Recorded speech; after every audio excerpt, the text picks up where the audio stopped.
What is up, risk takers? Welcome to the Kill Pete Strategy, and welcome to the Waiting on Your Best Behavior podcast. I'm trying to do the podcast once a month, on or off, around this schedule. If you guys have any ideas for podcast guests, I'm all ears. I'd like to talk to, top risk performers and or content creators in the space. And then again, anyone who just ready to have an interesting conversation for a couple hours. So that's the idea of the podcast. We like to talk about philosophy. We like to dig into risk theory. And today's guest is Noob 2.0. Ladies and gentlemen, you have Noob 2.0 here. How are you, sir? Hello, Pete. How are you? Hello. Hello. So you asked me to do this. Well, I was just interested if you still did it because it was interesting when you did it when I watched it the first time. Thanks, man. Yeah, I find it interesting to do, and I'm setting out sort of on a schedule to do it like once a month, ideally. But people coming to me definitely make it easier. So thank you for offering. Yeah, no problem. All right. Well, why don't we start with a quick bio? Who are you, and why are we having this conversation? I'm Noob 2.0. I'm a very poor college kid, lives in the United States. I used to do YouTube a lot, and now I don't because I'm busy with real life stuff like doing my job and getting paid real money. Well, congratulations on that. Being a I went the opposite Thanks. direction. You're still making bank though. It's okay. We're doing okay. We're making a living. No complaints. Yeah. Do you want to set up a game for us? You want me to do it? I could do it. Okay. Yeah, so poor college kid used to do the YouTube.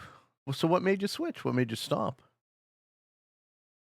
Well, now I have to work in the summer to get money to pay for stuff like my car insurance and my phone and all sorts of other stuff. You don't have infinite free time?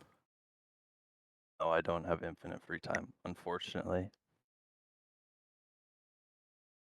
This is fun. 70%. Do you want me to send the code to you? Sure. Yeah. Throw it up in the chat. Yeah, tell the people about it. Do this one live on Twitch, folks. If you want an honest game, you can not snipe us in the fog. Fog is on, but we're not going to hold it against anybody. Oh, fog was not meant to be on. Oh no. Okay. Oops. We need to at least get the Try settings again. correct.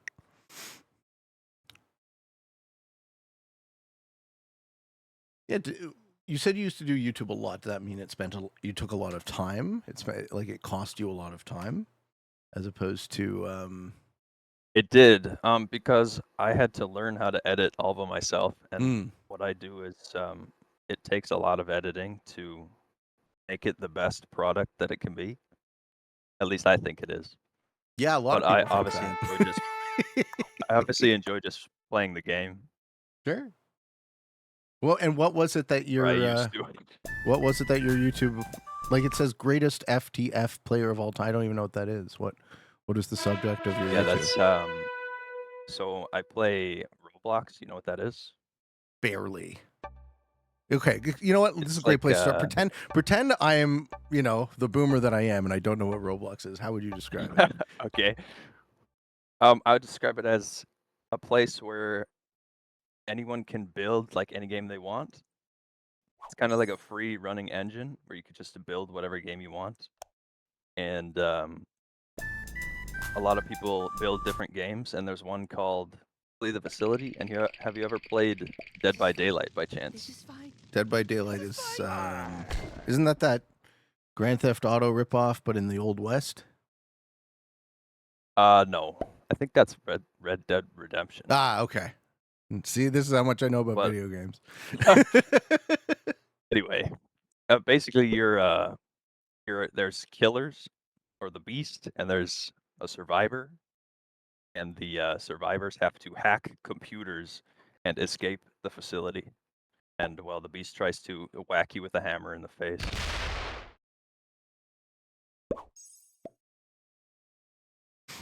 Cool. That's the entire concept of the game, and I was quite good at it back like last year. You say quite good. And then in your Discord bio here it says greatest FTF player of all time. Pretty good at Yeah, Risk. I No, like hey to man, think. that's quite an intro. So what does it take to Yeah, be yeah. the greatest player of all time? In well, it depends, I guess, what you're looking for and who you're talking to. Well, I'm talking to the But man who like, would self-describe as such. yeah, I would assume your there's opinion is at least somewhat substantiated. probably some Hmm. people might not think so, you know. Well, you know Those what they people need is they can need a screw off. Saber system. Yeah, they do. Man, we should make one of those for that game. That'd be insane. Hmm.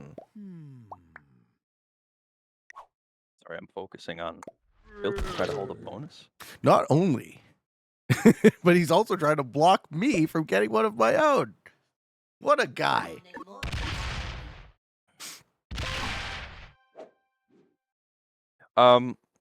There's like a lot of different aspects in the game, like teamwork and movement and intelligence. And I just thought that I wasn't the best at all of them individually, but when you combine them all together, I think I was the best at doing everything um, at the highest level. Mm. And that's kind of a really good point to bring around to Risk too, right? Is that it's not as much about the highs of any one player's ability, but rather the average. I think that is the Yeah, measure of greatness in a real sense. for sure. Yeah. Yeah, you could be the fastest player, but that won't matter in the end when you can't line stuff up or think about what your opponents are gonna do, anything like that. So so it's like Minecraft then? Not really. Like the entire platform is like Minecraft a little bit. Okay. Yeah, I mean this is one of those things where I guess I'll have to see it to know. It's yeah, it's more for the younger audiences anyway. Like there's a bunch of kids that play the game, and I played it when I was a kid, and for some reason I'm still playing it, Mm-hmm. and I really should stop at some point. But you know, now I'm deving for the game, Oh, so cool. instead I make make improvements to Do you mean maps. do you mean to tell me that the people who run this game are smart enough to ask their top players for advice on how to make it better? No Well, way. yeah, a little bit. No way. What a bold idea. I can't imagine anyone doing something similar for Risk, but the only reason I can't imagine is because I'm a cynical asshole who's been trying and failing to do that for multiple years. Oh boy. We have different problems within For our sure. Well, there will never our realm. I think there will never not be problems. You know, that's the sort of thing that's ubiquitous. It's more of a question of what are the right problems to have, right? Problems of growth, problems of scale. Like, hey, this game is so successful. It sounds like, Yeah, I mean, I've heard of Roblox. I know it's very popular. And obviously, if you're catering to a younger demographic, I could imagine that being even more popular for a video game, right?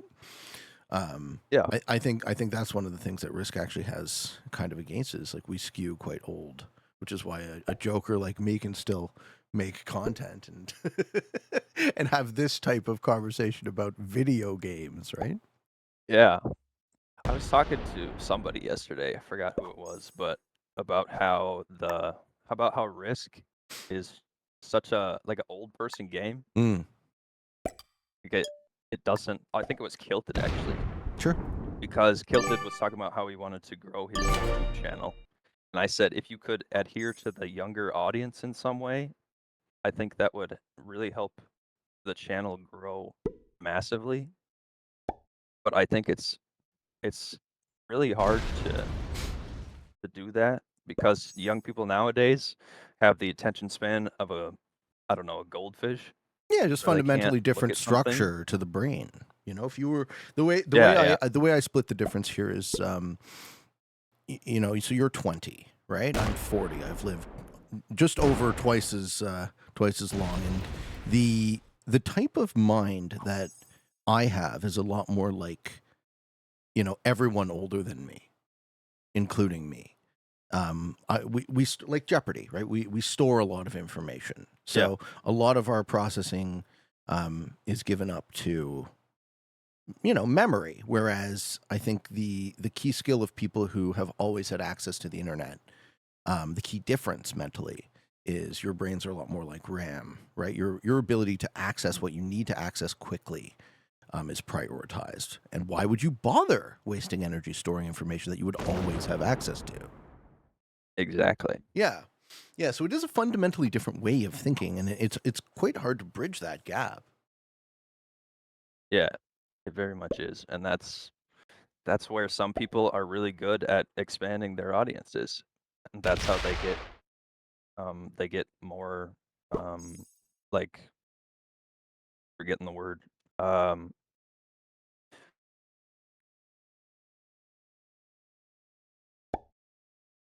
I know it's tricky to play and think and talk and think. Right? Yeah. So everyone finds this when they do the podcast. They're like, wait a minute, this is trickier than I It's really thought. it's weird because it doesn't feel like you're thinking so hard about the game, but then you're looking at it and you are just I'm so used to thinking about the game when it's on my screen Well, that it's weird to not think about have it. you ever heard that like chess grandmasters kind of use their language portion of their brain to parse a chessboard?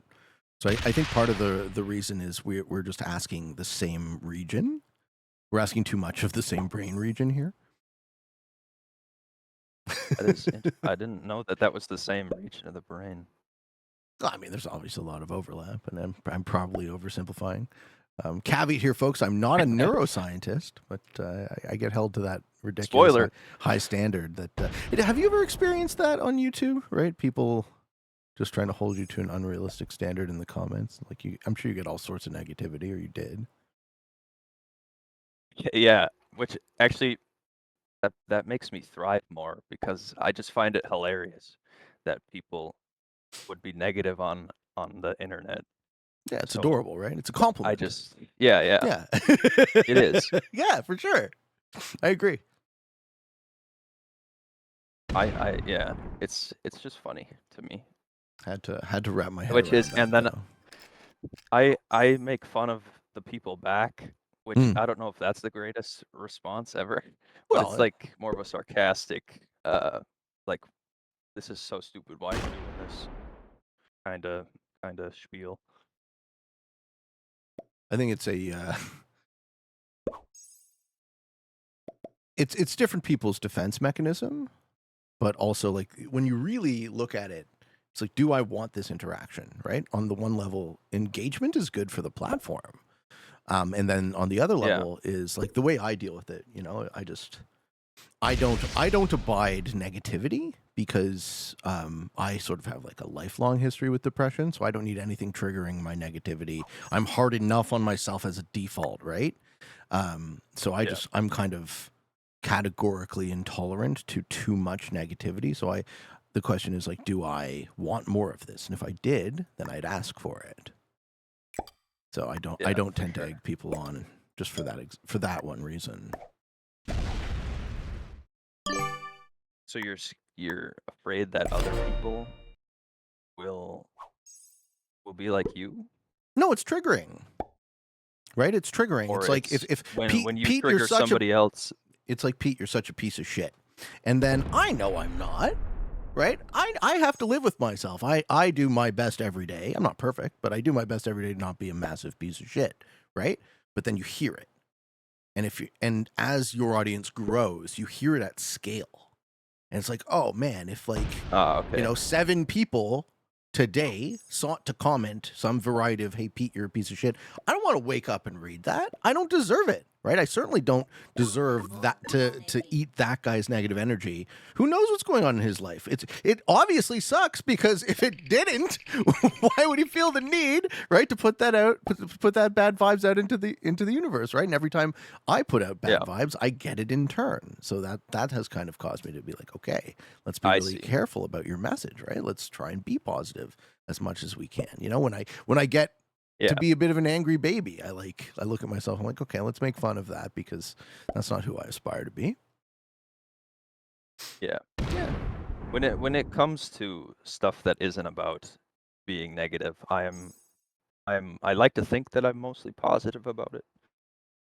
Like there's another guy. His name's David. He's my friend, and he does pretty much the same thing that I used to do. He just plays the game and makes videos on it, and his audience is just like insanely negative to him all the time, Why?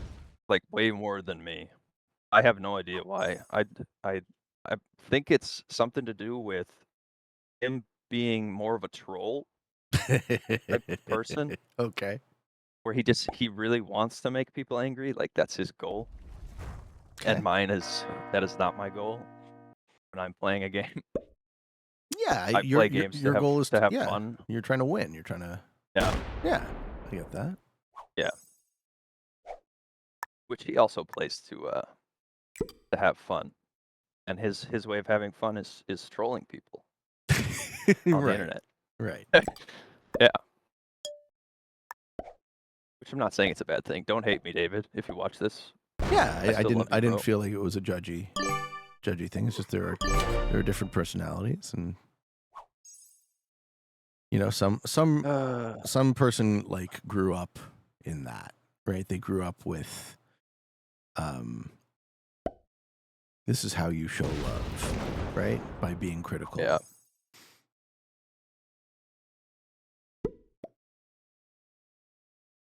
Yeah. Everything everything really depends on upbringing a lot. Oh yeah, your parents matter a ton. Yeah. I reflect upon that a lot too, right? Just how How mundane was your it was. family relationship? Oh, wonderful. Oh, I had an ideal childhood, and I still hate Okay. it. Funny thing about that, right? I still hated myself for most of my life, and I had about as ideal of a childhood as you could possibly imagine. And I love my parents, and I lived with my parents until I was 27, until I bought my house, right? And I would have chosen to live with them forever because they're such just great people to get along with. I Yep. admire the hell out of them. So, it's very easy to ruin a child's life, I think, by accident. And I'm thinking more and more about For that now sure. because I'm more actively thinking about being a father. I really want to be a father now. So how would I put the pieces in play to not ruin my future son or daughter's life, right? Yeah. Yeah. Are you in a relationship right Yeah. now? Yeah. You don't have to answer that if Yeah. No, I'm happy. because I know The there's gonna be people making fanfic of you the like without I'm your shirt on I'm or some extremely crap. open. I'm extremely open here. I love talking about um ideas, human relations. I think the thing that I get on about the mental health piece, right? How um, it's kind of taboo for some people to talk about it, but like, how else are we going to fix it? It's the type of thing that gets solved in conversation, you know. So I Yeah. offer my thoughts in that regard, not as a professional, but as someone who's fought the good fight his whole life, and for the most part, I'm happy with where I'm at. Oh no. Oh no. What's happening? Back if Those look like very he's on dangerous. 12. Oh God. All right. Yeah, We're that's we're gonna definitely kill another thing about our we're gonna kill what? go ahead. You go ahead. Um, that's another thing about our society that's like way different than it was back when you were a youngin, You think? is that we've lost the ability to communicate healthily, I think. Ah. The prioritization of digital, right? The distance that creates. Yeah. I think growing up in that too, you don't actually learn the nuance of face to face interpersonal relations, and that's Yeah. something that I kind of laugh at. I look at it, I bear witness to it. I'm like, oh, everyone's just crazy. But to be fair, the world was crazy before, so Yeah. The world's always been crazy. It's just right, different forms. yeah. And the arrogance of someone like me to even presume to sit here and say that I'm the only sane person in a crazy world is also kind of nonsensical. Yeah. Right? I'm certainly nuts in ways that are hidden from me. In some ways that aren't, considering I play Risk for a living, so here we are. Risk is fun, bro. It is. I always wondered when I was gonna stop playing this stupid game, And but you haven't yet. it's just too fun. When did you first start? I started 2022, I think, and then I played 3 tournaments and got teamed on in 2 of them, so I quit the game for a couple months. 'Cause I was like, "Man, this is so stupid. I hate Yeah, Risk." sure. 'Cause Teamed I on just get teamed on. for like no good reason. You just got unlucky. Oh, I thought it was for no good reason. We played it was, one of them was Legends Caps, and Ah, everybody that just shit. decided to Yeah. smack me. And I was like, "What the heck, man? Like, what am I supposed to do about that?" Which is the same with, like, Fixed World Dom. I hate teaming on people in that Yeah, stupid game mode, but, I was waiting when we were going to talk about it. I haven't aired that show yet either. but we better played. I'll tell the people we played Noob 2.0. you better lock your doors, Pete. Yeah, he's angry, huh? All I I'm don't gonna blame say. you. I don't blame you for a second. We played a game and Noob 2.0 was like actively using the alliances, actively trying to negotiate kills, feed kills, and all that. And at the end of it all, I still ended up giving you third with no bounties, Yes, and I fed took them you all. 2 bounties. Yeah, I took them all. 2 bounties I I'm a fed you. greedy man. I don't know. When you watch the video, perhaps my rationale will make sense to you. Perhaps it won't. But regardless, I don't blame you for being pissed about it. I wouldn't be happy. But that's It's all Risk. good. I still Yeah. made semis, so Yeah, get right on. doesn't So you're matter gonna in the end. you're gonna kick my ass this week and knock me out, right? You'll There's get a hope. Get your there's a hope.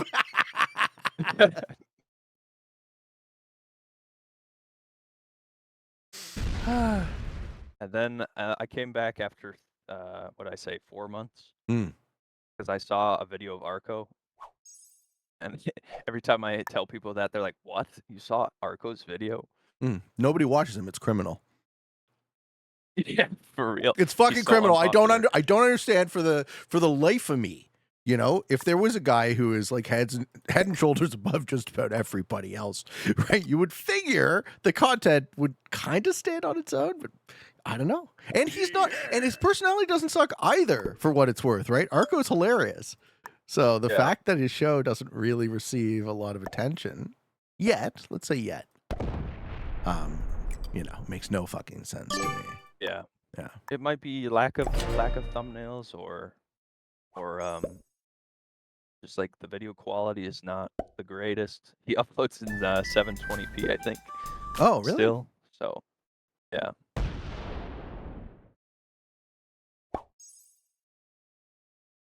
But I still watch him, so I don't care what anybody else thinks. I don't really, unfortunately, I don't really have the time to watch other people's stuff a lot, just because oftentimes if I'm watching Risk Television, I'm watching my own for quality.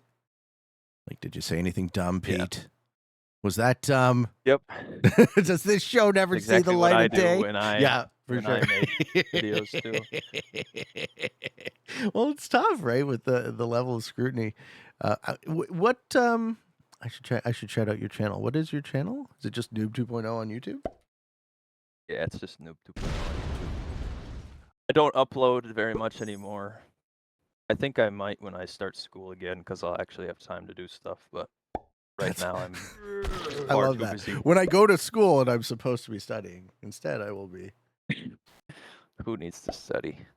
All right, Noob 2.0, 9,000 subscribers. Okay, so you're making a little bit of money off this. I made like $800 so far. Oh, okay. So definitely not worth the time. Yet. Probably not. Right. Considering my editing software costs $20 a month. Oh, wow. And for the last 3 months, I haven't used it. Mm. So Actually, it might be 40. I don't even know. I'm good at games that don't matter. I love that. Well, listen, man, 1.2 million views is not nothing, right? That's one thing I kind Yeah, of it's dwell on. It's a I'm lot. definitely happy about how it's Sure. gone. Yeah. Well, you said you But I wanted to just chat about YouTube. I'm a perfectionist, so I just think that everything can be better than it is. So I try to make I hold the highest standard for myself. And every time it's not up to standard, I say, "This sucks." That's my immediate response to Well, I think stuff that isn't perfect. I think there's a way to frame that positively as well.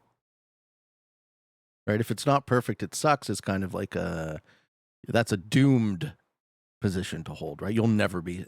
Not only am I unsatisfied, but I never will be. Right? Would you choose that for yourself? Fuck. Hold on. I'm deciding if I should set or if I'm gonna die. I'm not going to kill you. Chad. Chad. Yeah. Mm. Well, he is a bit of a killer, isn't he?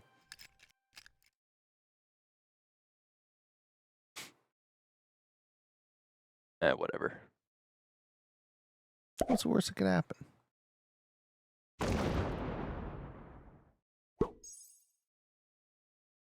Do you take my point though about the negative versus positive motivation there? If it's never good enough, then Well, it's definitely not never good enough. Like okay, I've had sometimes stuff you're... that I've had stuff that I think is just amazing, and then someone else will say it sucks, so that'll bring me down again. But what the heck? Oh! Holy shit! Oh!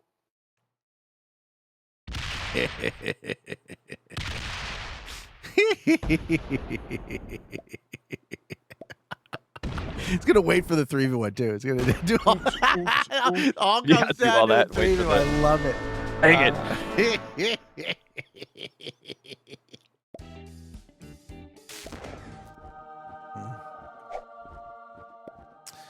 Yeah, you wanted to talk about YouTube. That's interesting to me. You think I know anything about YouTube? Yeah, don't you I'm wondering if you have YouTube friends that you talk to. No. I'm not really That you can bounce ideas off of and stuff. well. Unless you don't think of yourself as like a professional YouTuber. Well, yeah, that's the rub, right? So I have Drew. Drew manages for me. I can ask him questions, but the type of thing I'm doing here, I'm interested in it more as a creative than as a business, right? I don't want to run a YouTube business. That's part of the big reason why I want Drew to manage that part. What I want to do is I want to make content. You know, I want to talk. I want to explore my creativity. I would love to try different types of shows, despite the fact that I know they're not going to be all that well received. Like for example, the podcast always does very poorly. So that was part of the reason why I eventually stopped doing it every week. But I'm okay to do it once a month because this is really fun for me. And I also think talking to brilliant players is a great way to improve my own game, which, you know, I'm still very interested in doing, right? I don't think I've reached the... I don't think I would ever self-describe the way you did there, right? The greatest of all. Like, I can't think of myself as anything close to my own theoretical maximum. There's still a ton to learn. Yeah. Well, being the greatest also doesn't mean that you're perfect. There's a difference. Slight difference. I think you should get kilted. Yeah? Why? Because he's gonna run the 70. Ah, fair enough. I can accept that.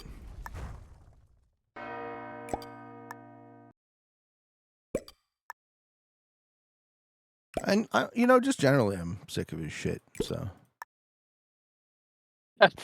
How does everyone feel about Fair, 10? fair. How does everyone feel about 10 stacks? Pretty good, right? We like 10 stacks in this game. Well, if you didn't do that, I was gonna do it, so Nice. it all worked out in the end. Yeah, teamwork, right?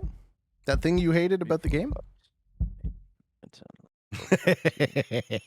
No, teamwork is fine. It's It's just fine. when It's just you're when it goes against you is the problem. yeah, then Yeah, it's yeah. not fun. Then it's not so good. Yeah, I hear you. I feel the same way. Whoa.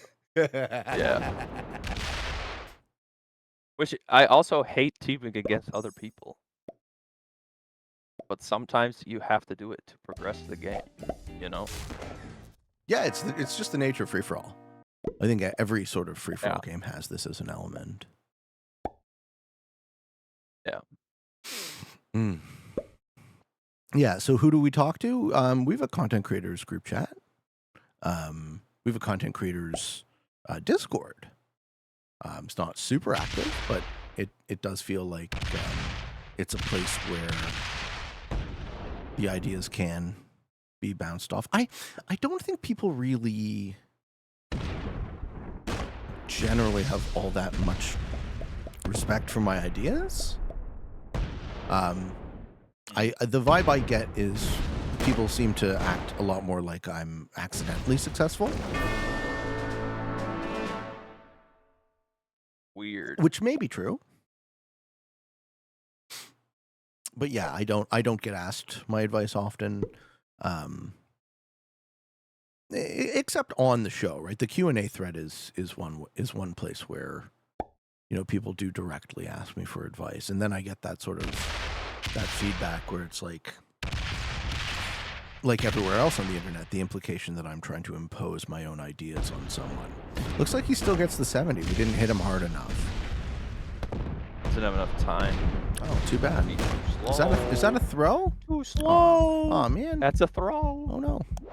Guilty, you suck. Well, that means Now Chad Chad's gets it gonna win. again. Look what you did. I'm happy for Chad to win. Yeah, Chad can win. He's a good guy. Yeah.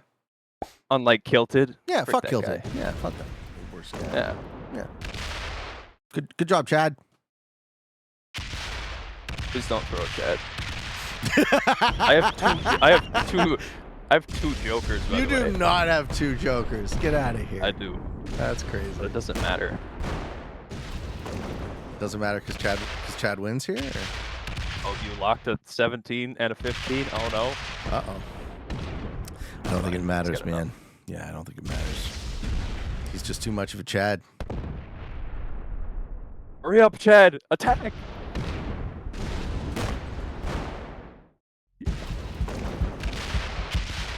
Hot diggity dog.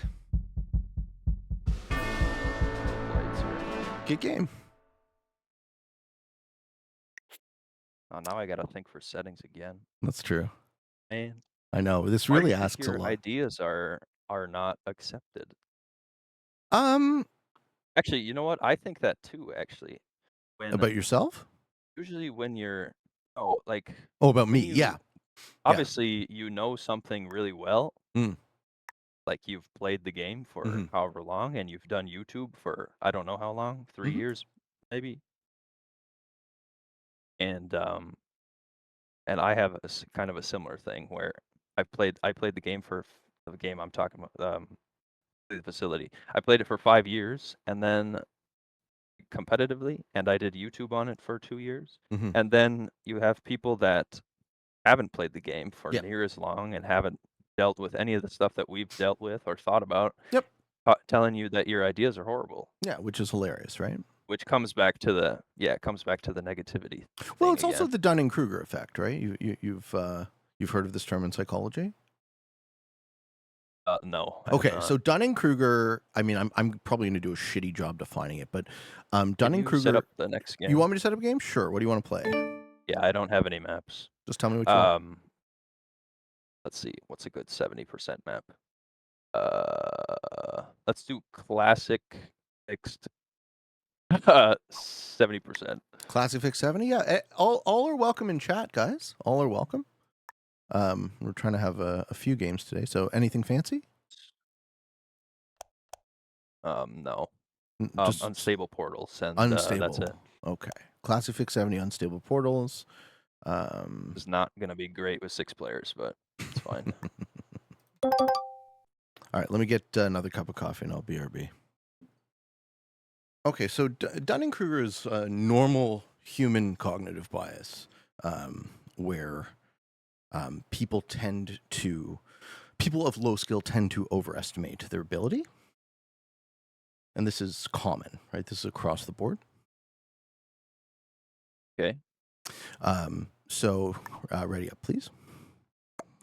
So one of the ways in which that manifests, given the other thing we talked about, how just the democratization of everyone's voice. Everyone can state their opinion, right? Everyone can comment on your YouTube, a player of any ability. Yeah. And then the audacity of them looking at you, who's not just an expert, but like, let's say, if not the best, one of the very best in the world at whatever topic you're talking about, right? The audacity of someone to look at you and say, I disagree. It's like, well, feel free to do what I've done and then tell me I'm wrong. But the fact of it being so commonplace is an indication that this is just like ubiquitous, right? This is structural to the way people think. Yeah. Yeah. So that's kind of at least part of your answer.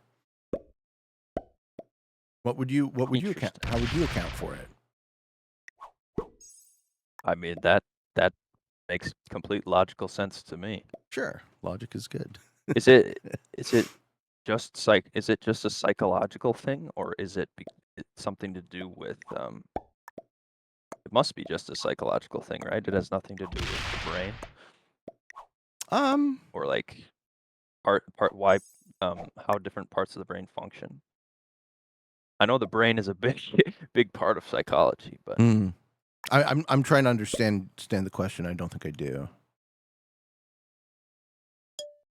I'll try and rephrase it. Okay, I'll just is that the only thing that you think has an effect No, on of that? course. There's a lot of another theory I have as far as more specific to me. I think the way I talk, the kind of casual attitude I have, coupled with generally a very colloquial type of speech. I don't do a good enough job communicating, right? I trip over my own words a lot because I'm working live. Oh, you trip over your words a lot. Oh yeah, I think so, and I think I oversimplify. I oversimplify for effect. I find verbose, I find people who do trip over their own words, people who use too many words, to be annoying. So when I do it, I annoy myself. And I'm like, Pete, you're doing a shitty job of explaining what you're trying to explain. So sometimes I do the opposite, and maybe I say something too simply, because who knows how other people can note different words, right? Like I use words like, oh no, my two. What, you want to be in Africa? But whites in Africa? I don't know. Want to get out? Want to get out of South America? Oh my God. Can't I have a bonus though? That's another reason I like doing YouTube, because you can you could edit out your own words that you're saying, and I am terrible at getting it right the first time. Okay. I'm not even the greatest at speaking in general, but yeah, you're more of a numbers mind, right? You said you're in school for math? Yeah, I'm in my junior year this year for For what a it's math worth, major. For what it's worth, I don't find anything you're saying all that confusing. Well, yeah, my speech is more like very simple to understand, but it's not very in depth, Okay. I have not. I don't know if you think that as well, but that's how I think about it. Well, the real trick to communicating is knowing your audience. So if I can figure out the level of depth the person I'm talking to actually wants to have the conversation on, then I can tailor what I'm saying to communicate effectively, right? I find most public conversations about particularly controversial things get fraught in this way, right? People just talking past each other because they are approaching the problem at completely different levels of analysis. Yeah. Like if I were to bring up, you know, the political situation, which often happens, right? People are like, hey Pete, what do you think of politics? And the only thing I want to talk about vis-a-vis politics is not this team versus that team, right? It's the fact that the structure sucks and no one's talking about fixing the structure. And everyone's focused on this team versus that team. Like, okay, cool. However, Yeah. I've seen that play out in 4-year cycles, you know, for my entire life. And I've seen it and I have a good memory. And we don't get anywhere by watching the pendulum swing back and forth. So if I'm interested in having a conversation, if I'm interested in engaging my problem-solving mind, you know, how are we actually going to fix these problems, man?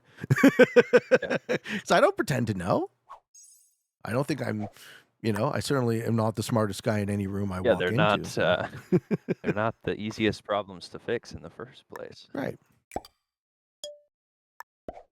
But that's okay. I like solving problems. We're good. This is where I bring my optimism up again, right? We're good at that. We're actually really good at solving problems.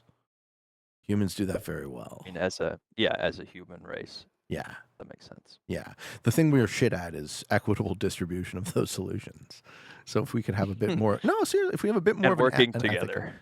Well, I wouldn't even agree with that. There is value. There's systemic value in competition.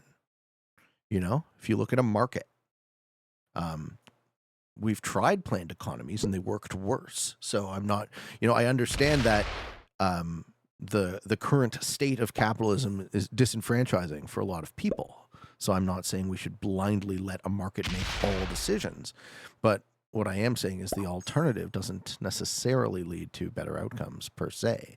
So we need some sort of understanding that, you know, multiple systems of redistribution and multiple angles of attack are likely required in order to bring about a world that we would all choose if we were to be able to choose in a vacuum.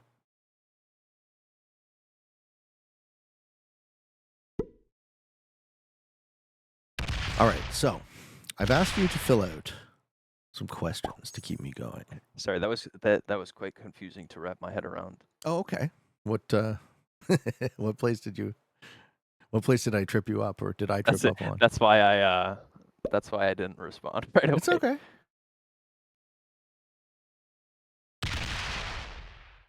Where did I lose you? So you said sorry, I'm trying to remember what you said now.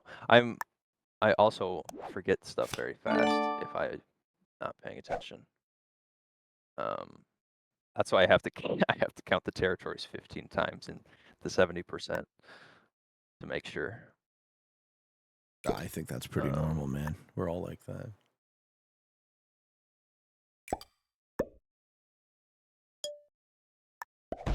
Said, yeah, I think you said something like you need competition in order for society to thrive. Competition is a, I would say, fundamental component for human well-being. So Sure. it is But necessary. You also think that cooperation is fundamental. Well, you said this was in response to you. This was in response to you saying we're not so good at cooperating, and I would actually disagree with that. I think the fact that you're sitting in a room and I'm sitting in a room and the lights are on, and neither of us had even the smallest thought about that, and we're able to communicate, you know, lights and colors and sounds across the world instantaneously. I think that is a pretty strong indication that we're communicating, or that we're cooperating as humans very effectively. That the world is actually running. I guess fairly well. I guess that's the instant response is when you see one problem, that's the instant response is to assume that that's the same everywhere. Negativity bias. Yeah. Yeah. That's another human cognitive bias, right? If we can see our own blind spots, at least maybe we can fix them. Yeah. Yeah. So that's what Yeah, I so was some combination interested in. of collaboration and competition is Required. yeah, I would say. If you're trying to design not even a utopia, but if you're trying to design a system that would lead to just a better average, a happier Yeah. world on average, right? Less suffering. Those would be the metrics, right? Increased happiness, Yes. minimized suffering, just a higher floor. That's the philosopher I talk about a lot in this regard is Rawls, and Rawls talks about the idea of the decent minimum. So, if you could choose to be born into a world, what world would you choose to be born into? And the argument is that you would choose to be born into the most equal. Not purely equal, because that's impossible, but the most equal. Yeah. Yeah. Yeah. And I like that. Because it isn't unrealistic. It doesn't take away. Yeah, for as much as I complain about our world, I would not live in any other society or dimension, because this one is pretty dang cool. Well, but you say that without knowing what you're missing. That is true. Oh, wow. We got a $20 tip from Phelan. Thank you so much. Oh, wow. That's very generous, man. Much appreciated. And thank you, Jocko, Johnny, Proboscis, Lizano. Thank you guys for subbing there. Appreciate the support, as always. I certainly don't feel like I deserve it. I get a cut of that, right? Yeah. you want some money? He came to me, guys. He's like, hey, Pete, we should do an interview. I was like, okay, I love this. This is actually really good. Oh, no. Oh, no, Chad. Chad needs... Is that Chad again? No. No, it's just... It looks like Chad. Jelly bean. It looks like Chad. Pete, what are we doing here? We're kind of getting in each other's way. I'm going to take Africa now. And you'll see how. Mm. And then you're free to do whatever you'd like. But I will be taking Africa now. Is what I will. You're gonna hit my 10 stack, Pete? No.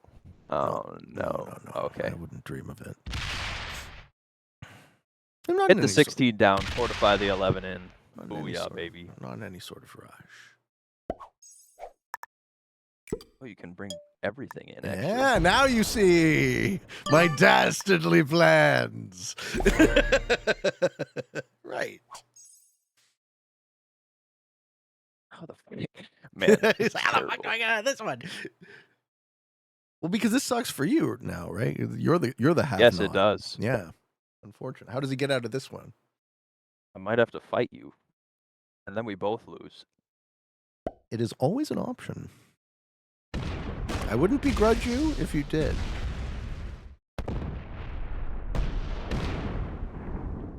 But also, now the Spud, other guy got Spud is here. Way. You gotta watch out for Spud. Spud is here. Let's just run the 70. What's the 70 on this map? It's like 20, 30, 2, 3, 4, 5, 6, 7, 8, 9, 10, 11. 4 2 times 0.7. I'm actually kind of close, but no.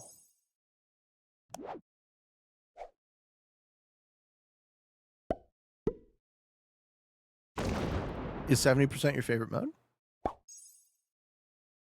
Yeah, because it has the most math in it.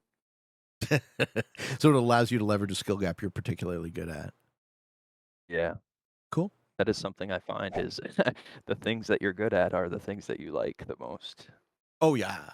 For me at least. I know there's other people that absolutely suck at their job, and it's their most favorite thing in the world. Mm. Yeah, but do they admit to themselves that they suck at their job? Maybe not. The people I know do not. Oh! All right. Well, that happened. Man, he made it very tempting. I'm sorry, but I need to attack your territory.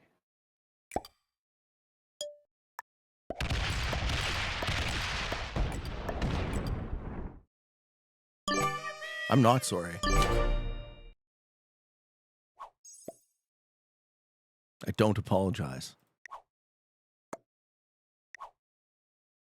You're welcome for getting out of your way. Thank you. You get a What were we talking about? big fat one of these. Wow, thanks. That means a lot. Oh, wow. Okay. We learned on the show that Noob 2.0 does not believe in the power of love. Oh, My bonus!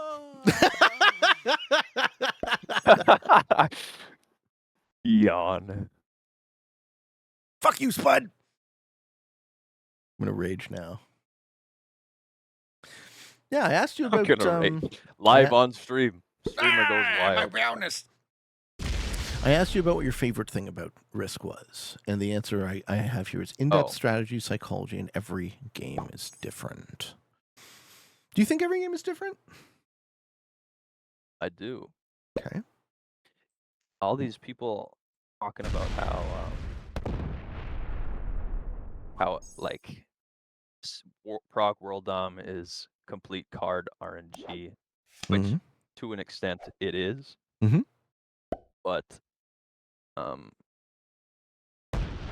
every time that you play, you have to position yourself differently. You have to think about what your opponents are going to do based on who they are, and you have to look at I don't know. It's just a bunch of math and a bunch of psychology at the same time, and that's what makes every game different, is that there's different math to be done every game, and there's different psychology to be had with different people.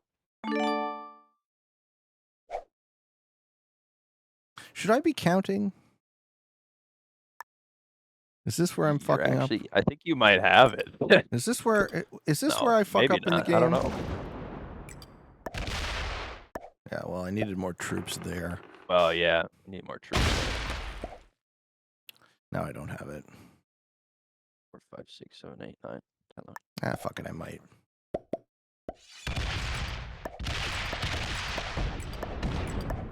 I count 27, unless you hit through. Nope, 27. 27's not even close. This is why I should count.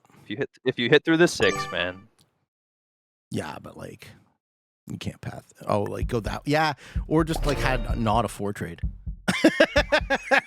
Or yeah, not a 4 trade. Not a 4 trade. Spud's locked off. Good. Gonna hit through the 5. Spud can't win this game. He doesn't have what it takes. I'd worry about Leona. That's another thing that I like about this game is friendly banter. Oh yeah. Between players. Oh yeah.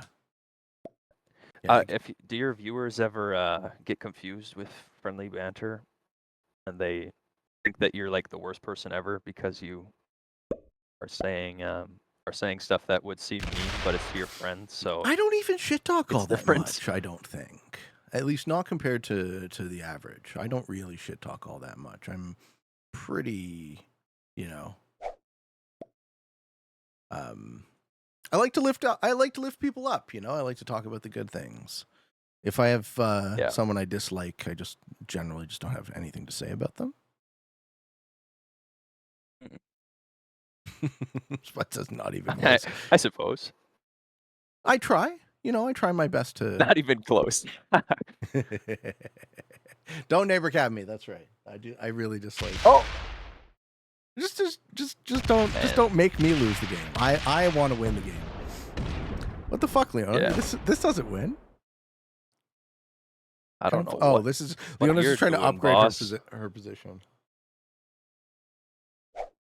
Here we go. Oh yeah. That looks real good.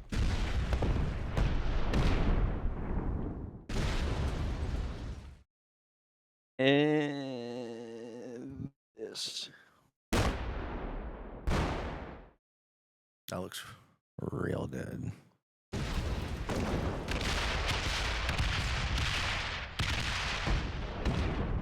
Lovely.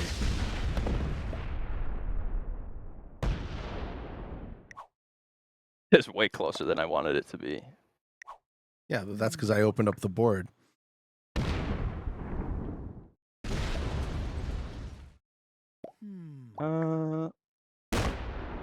Oh, baby! We got to win a No. 3v3! Let's go!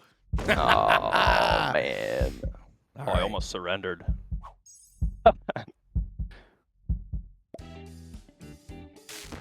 That's pretty good. I'm the master of 69%. Don't know if you knew that. Yeah, it's happened to me a lot too.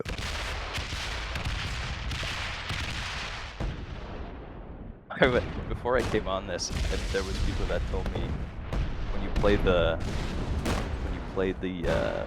games that you're not gonna do very well because it's very hard to talk and play at the same time. Yeah, Which they are very much correct. they warned you. They did. It's harder than. Oh, dude, do you think I'm not leaving fucking points on the table when I compete live? I compete most of my tournaments live and almost all of my tournaments recorded. Right? That's gotta be a negative. That's the fun part, right? You talking to me? Someone lines chatting you? Oh, was that directed at me, what you just said? Yeah, I was talking about competitions, right? Oh, okay. Talking while playing.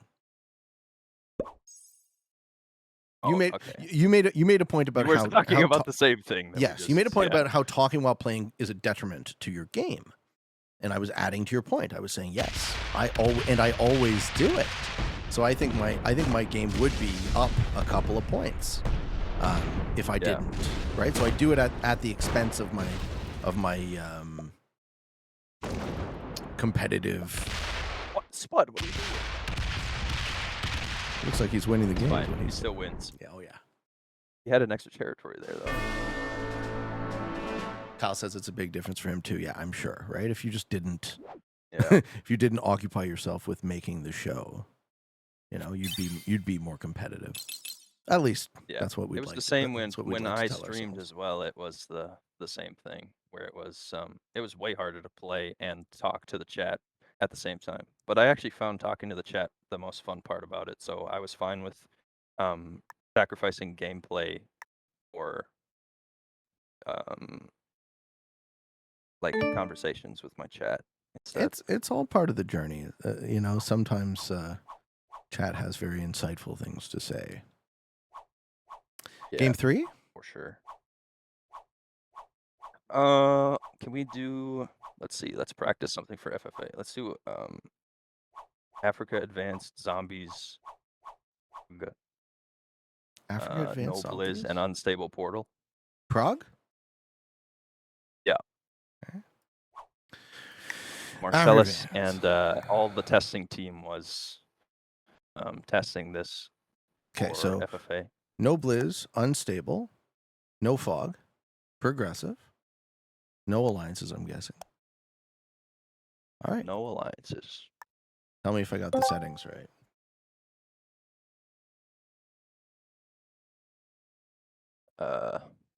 I can't see because I got the glitch. What's Sad that? day. Where it just says joining? Yeah. That doesn't show you anything else.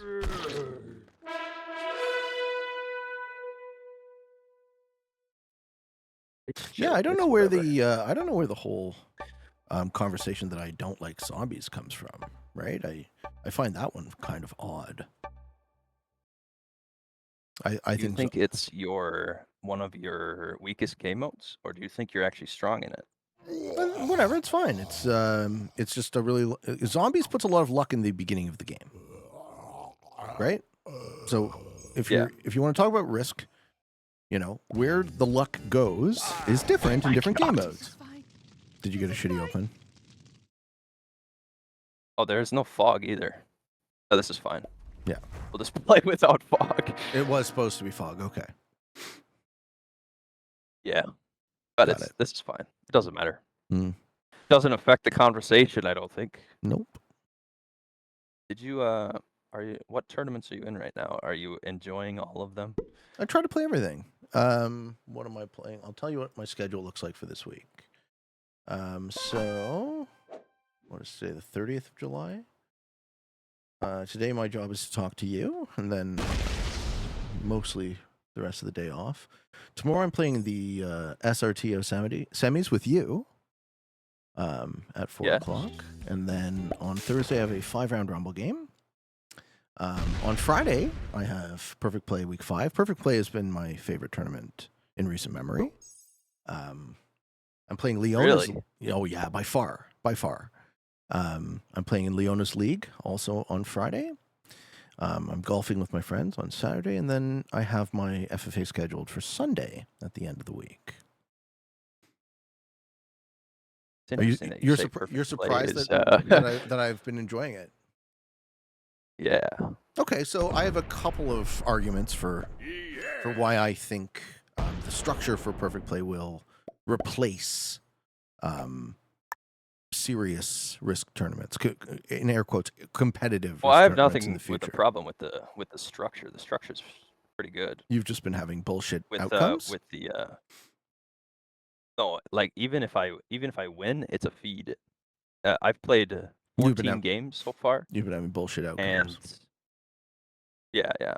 14. Well, I thought you meant when you said bullshit outcuts. I thought you meant I was just losing all the time, which I haven't been. I've been getting fed but you every still game. feel those Yeah, are bullshit outcomes. Yeah, right on. Yeah. I played 14 games, and every single one of them was a feed. Interesting. And I don't think that has anything to do with the tournament structure. It's just more with the.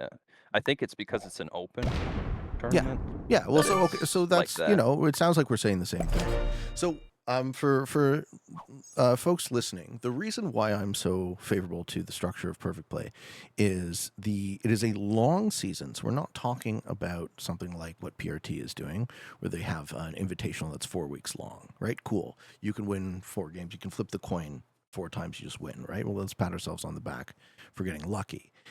What Perfect Play is doing is it's a longer season where only winning matters. You play 3 games a week. So not only is it a long season, but you're playing 3 games per round. So it's a ton of games. It's a more representative sample of games. And then the other thing is, because only winning matters, we don't have the same type of, at least ostensibly, we don't have the same type of bullshit like you see in FFA with points. So Noob 2.0's comment about it being an open, yeah, I would agree. I think long term what you want to see is a invitational or qualifier that is winning only, and that is also a long season. And if you can incorporate all of those elements, you'll end up with a very highly regarded tournament, I would imagine. Yeah, I think so. Yeah. Yeah, it would definitely be better if it was like the Grandmaster tournament, where you have to be a Grandmaster, even though there are still feats in that tournament too. Well, I mean, Grandmaster's a very low bar. Yeah. Right? Like, Yeah. The difference between, just so you guys understand, at the time of us talking, Noob 2.0 is currently rated 8th in the world according to the Saber system, all right?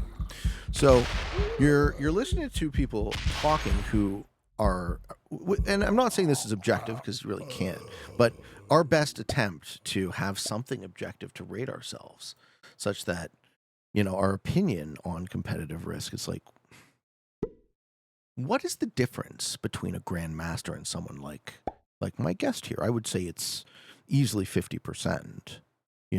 There's as much to learn past the grandmaster threshold about this game as there is before it. What do you think about that? I agree with you that Grandmaster is not that high of a. You can get to Grandmaster pretty easily with the ranking system that it is now. Yeah. It obviously still means something. Yes. But just not. It doesn't automatically mean you're a top level player if you get Grandmaster in FFA or 1v1s. No, it means you're a mid-level player. Yeah. Yeah. That's saying something, right? This is why the GM tournament is great, because having a tournament with the floor being mid-level players is better than having a tournament with the minimum floor possible.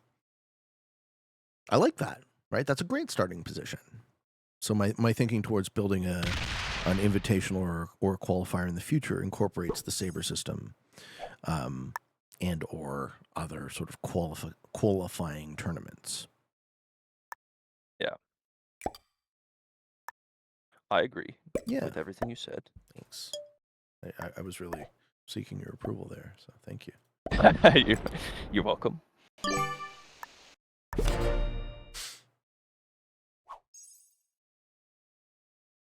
How was your trip yesterday? You went to a cabin or something? Oh yesterday? yeah. So my birthday on Friday, and my girl came back. She was away for a couple days. She was working. My girl came back. We had a nice dinner, and then we drove up to. So there's this area north of Toronto called Muskoka, where all the rich people have their cottages. Just a ton of lakes, just beautiful nature. And my one buddy, I've known this guy since kindergarten, so we've been friends for 35 years, right? And my one buddy booked the cottage. Nice group of friends. Laid out. There's a sauna. There was a hot tub. They had skee ball in the bedroom. Evil. Skee ball. Yo. They had a vintage skee ball machine. I definitely played the heck out of. And beer. Let's go. Yes. Cannot forget. Heavy drinking. Becky knows what's up. Anywhere there's rich people, there's beer. Hey, poor people too. Beer doesn't discriminate. That's true. Yeah, so that was fun. It's the #1 necessity. I got a bit of a sunburn, but yeah, no complaints, right? That sounds good. A good vacation. Hey, thank you, El Sensei. What is my beer of choice? If it's an easy drinker, I go for something simple like MGD. Oh no, my 6! That was a big ass zombie stack. 6-9. But I actually do cellar beer. So my sister worked at a beer restaurant years and years ago. She's a chef by trade, and she got me into. There's certain types of beer. You know what a Trappist ale is? I don't know. Me? Maybe you're No, not. I have you're not no idea legal. about beer. You're not legal to drink, I suppose. He can't. Yeah. He can't admit to knowing about beer, even if he does. Yeah. So there's a type of beer that has like yeast in the bottle, so it like the yeast continues to metabolize the sugar into alcohol, so it gets stronger over time. Like you kind of age it like a wine. It gets higher alcohol, but it also kind of mellows out in terms of flavor. So that was a fun hobby.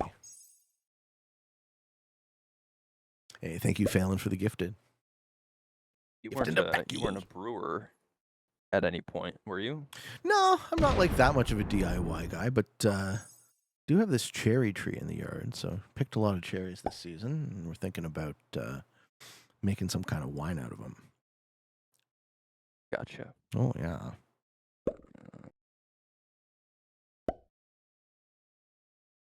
Oh, I don't want to do that. Ow. So I see here one thing you said you wanted to talk about was like mental health. What about it? Jumped out to you as I was just interested in your story. What story? Since I didn't I don't know if you've told it before to your audience or what. But I have never heard it before. Oh, so sure. I was wondering like what it was and if you could share it. Oh yeah, I love sharing it. And then I could maybe share some of my things, could have a bonding moment like true men. Like actual human beings, right? Yes. Not just numbers and colors on a screen. So how can I describe this efficiently? I kind of grew up hating myself, and I had this idea in the back of my mind that I was unworthy. And I know where that idea comes from now, but there wasn't any sort of real trauma, right? Because as you already asked me earlier, right, I had a pretty ideal childhood. So there was no like traumatic event I could point to and go, yeah, that's why I'm fucked up, right? That's why I'm miserable all the time. That's why I hate myself. So I was just always prone to melancholy. And then as I got older, I would, self-medicate with alcohol or, just be a bit of a downer. And to a large extent, I have come to realize that optimism is a choice and pessimism is a choice. And yeah, there are very real, chemical root causes for depression for some people.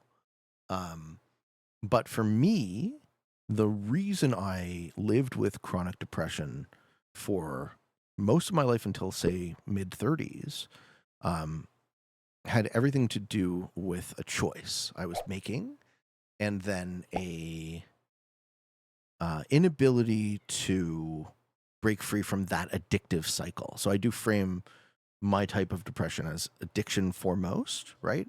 And then the thing you're addicted to is an excuse, right? If I am a piece of shit, then I don't have to struggle.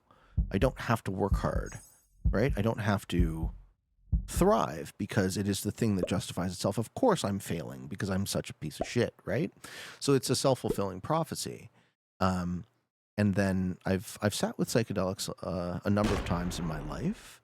I had an experience with ayahuasca, which is DMT with an MAOI, a monoamine oxidase inhibitor. Basically, ayahuasca is a brew. It's treated ceremonially. And what it does chemically is it allows the DMT to sit in your brain for, normally it's very short acting. If you just smoke DMT, you kind of trip out for maybe 20 seconds and then it's over. But with ayahuasca, you can have, a visionary experience for hours. And I found that to be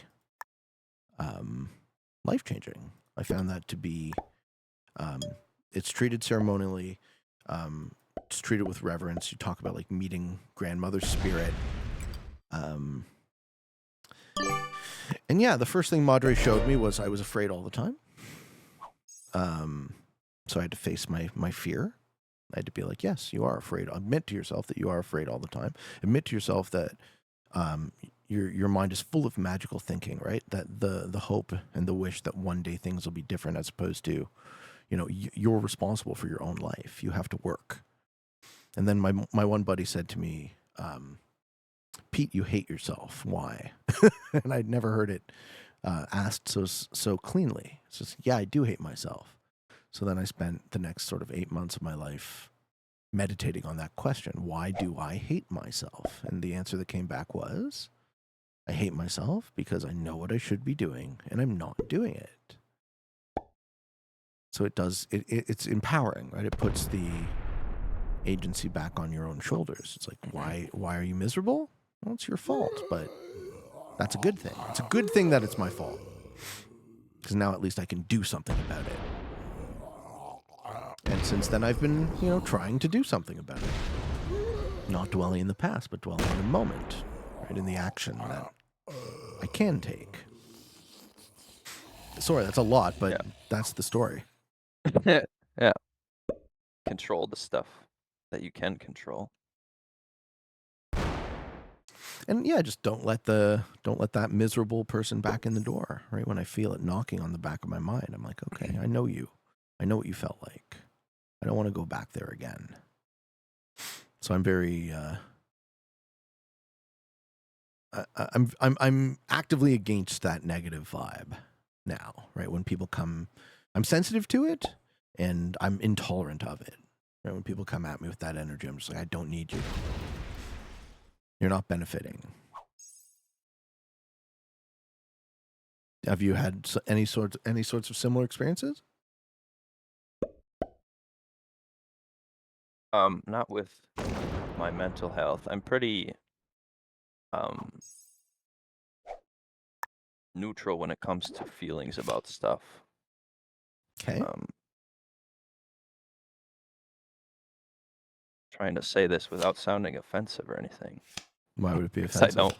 know I don't know. I know what you went through was probably very difficult to go through. And every time I say something, I have to try and make sure that I'm not assuming anything. Okay. Well, you don't need to pull your punches too hard. Say what you mean.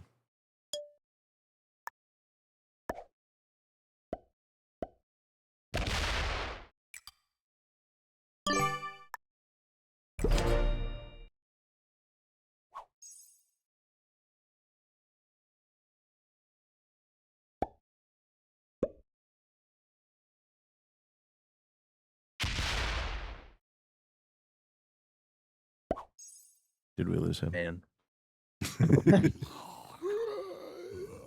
Sorry, it takes me a very long time to think. The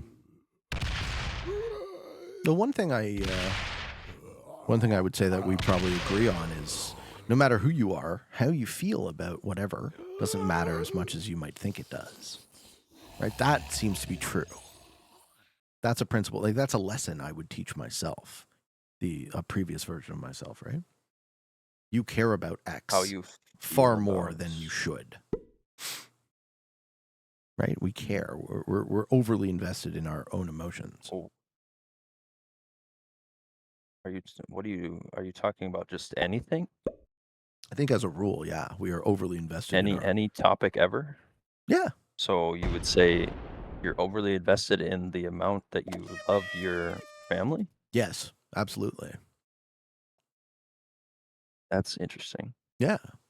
I don't Yeah. think You don't think that's true? I would say that. No. No.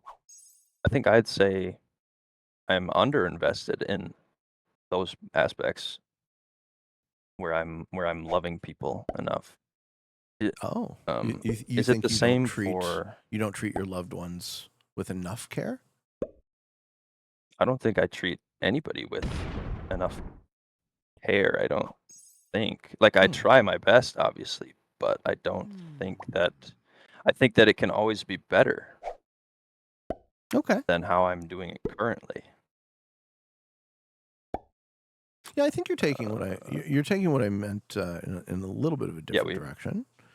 The we the might be idea saying similar things, and well the idea that I'm trying to express is imagine you're really upset today, or imagine it's the best day of your life. In a year, you will be at emotional baseline. Either way. So the extent to which how we feel matters long term, I suppose, is what I'm getting at. How we feel doesn't matter long term. in the moment. Yeah, how we feel right now doesn't matter long long term as much as we might think. Okay, it does. yeah. Yeah. Oh, that's what you were saying. Okay. Yeah. I thought you were saying that your emotions aren't as important as you think they are. Well, I mean that's almost the same thing. Which I don't know.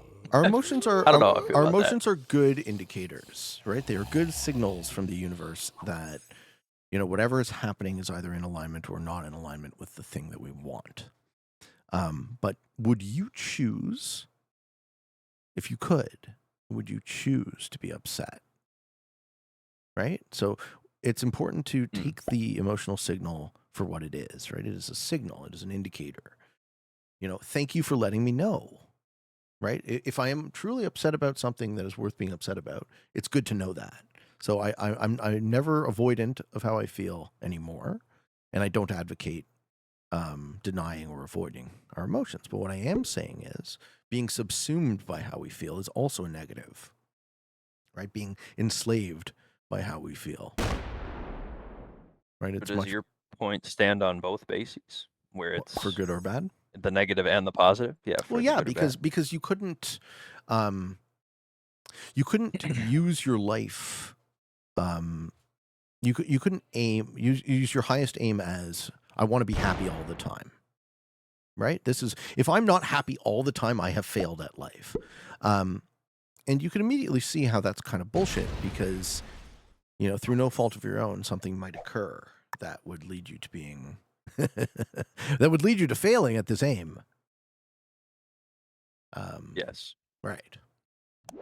Obviously. Right. You cannot be happy all the time. It's impossible. But are you saying you don't seek out trying to be happy as much as possible because you know that you're not going to be able to be happy all the time? The way I would put it to you is that I don't seek out happiness as a goal, right? My experience is more that happiness is emergent from the pursuit of my actual goals. Ah, okay. Yeah. Happiness is not an end, right? Happiness is a byproduct. It's just something that comes along the way, yeah. Right. Gotcha. Yeah. Do you find that kind of bears true from your own experience? Yes, I very much agree with that. That you don't when you think about doing something, you don't think about, "Oh, I'm gonna be so happy after I do this thing." You think about the end result of, "I did the thing," you know? Like, I accomplished something. And I suppose it also just depends on what you're doing. But yeah, I don't actively seek out happiness when I'm trying to complete a goal or like when I have a conversation with somebody, I don't think I'm gonna be so happy after this. I think this is gonna be a useful experience for me. And we can both learn from each other in multiple ways. Yeah, and that's it's a great explanation for why I like to still do the podcast here. It's Yeah, my it's one of my silly. favorite things about people is having interesting conversation. Probably my very favorite thing about people, right? Having interesting conversations with them. Yeah. And yeah, it's too rare. Thank you for reaching out. That hey, 69. Yeah, no problem. Let's go. And I'm sorry I'm missing so many interesting questions from the Twitch chat, too. I would love to get to everything. It's just kind of impossible to do all at once, right, guys? If you ever have interesting questions, throw them up in the KPS Discord Q&A thread. And I have been trying to get to at least one a video. And that seems to be the best I can do, because I don't know how to answer infinite questions, but I'll try my best. And I do love them. I do love how hard it is to get it right, so to speak. So you're gonna kill Watch, right? Right? That was not the plan. No, sorry. you're not gonna kill. Oh, Unfortunately wait a not. minute. Wait. No, but you're not. Nah, you don't got this. You don't got this. You don't got this, You bro. don't got this, bro. Where's the oops spam? No, oops, man. You know you don't got this. I'm gonna watch you fail this kill right now. See right there. He doesn't have it.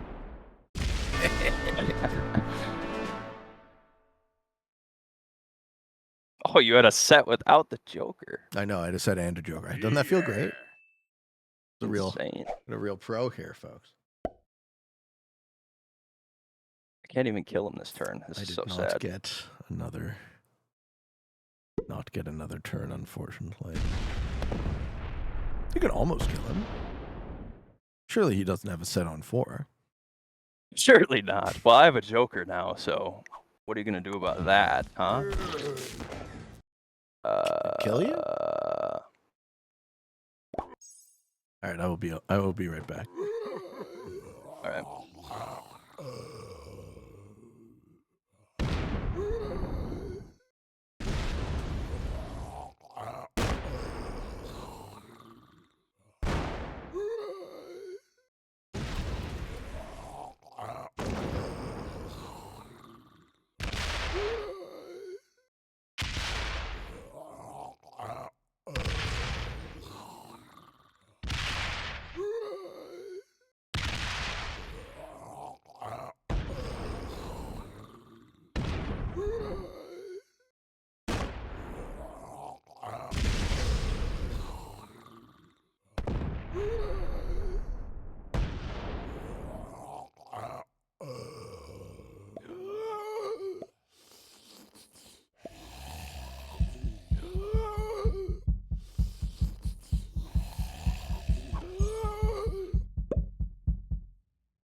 Oh, come on. What happens not having a set on 4? What is this? Shenanigans. I think you jinxed him. All right. You had to win.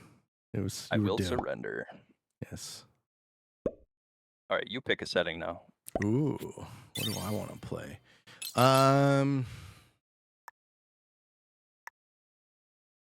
let's get some new people in too, folks. If you haven't played yet today, I would like to have as many folks have a chance to play with us as possible. These are not good settings. These are going to be very bad settings. But I just don't do. You know, Bristle made I think it's called Card Block Tournament, okay, and the first they only had 36 signups, so they went straight to semis. Mhm. And the first setting was Simple World Frog Caps. Yep, I played one of those on Sterling stream.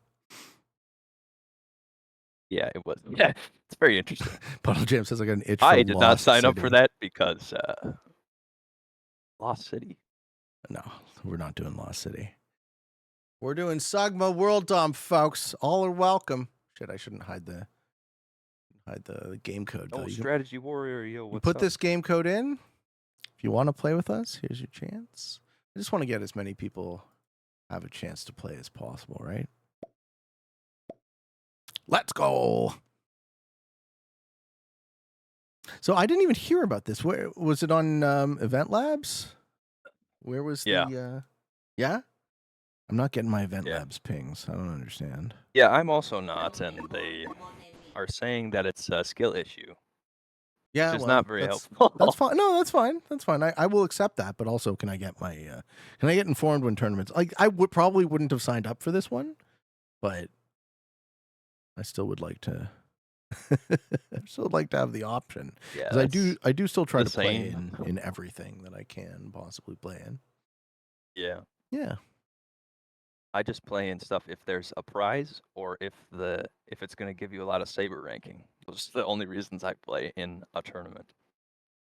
Or a 5-round rumble because I helped test it for like 3 weeks, so Yeah, might as that's well play in it. that one's not going to give a lot of Saber rankings. Yeah, no. It's fun though. I've been having a lot of fun with it. I've been Yeah, getting it's fun. shit luck generally, but that You get to smack people. You That's do. what makes it fun. It's very schmacky. Yeah. So, well, I mean, just generally, it's a good thing that we're trying to make those settings work at all. Yeah. Good to expand our horizons on possible game modes for Right. tournaments. What the heck is this? This is Spaceport Sagma. Vic. Oh my god. Oh my god. It's gonna be awesome. Yeah. You don't like these settings? Where you said earlier that you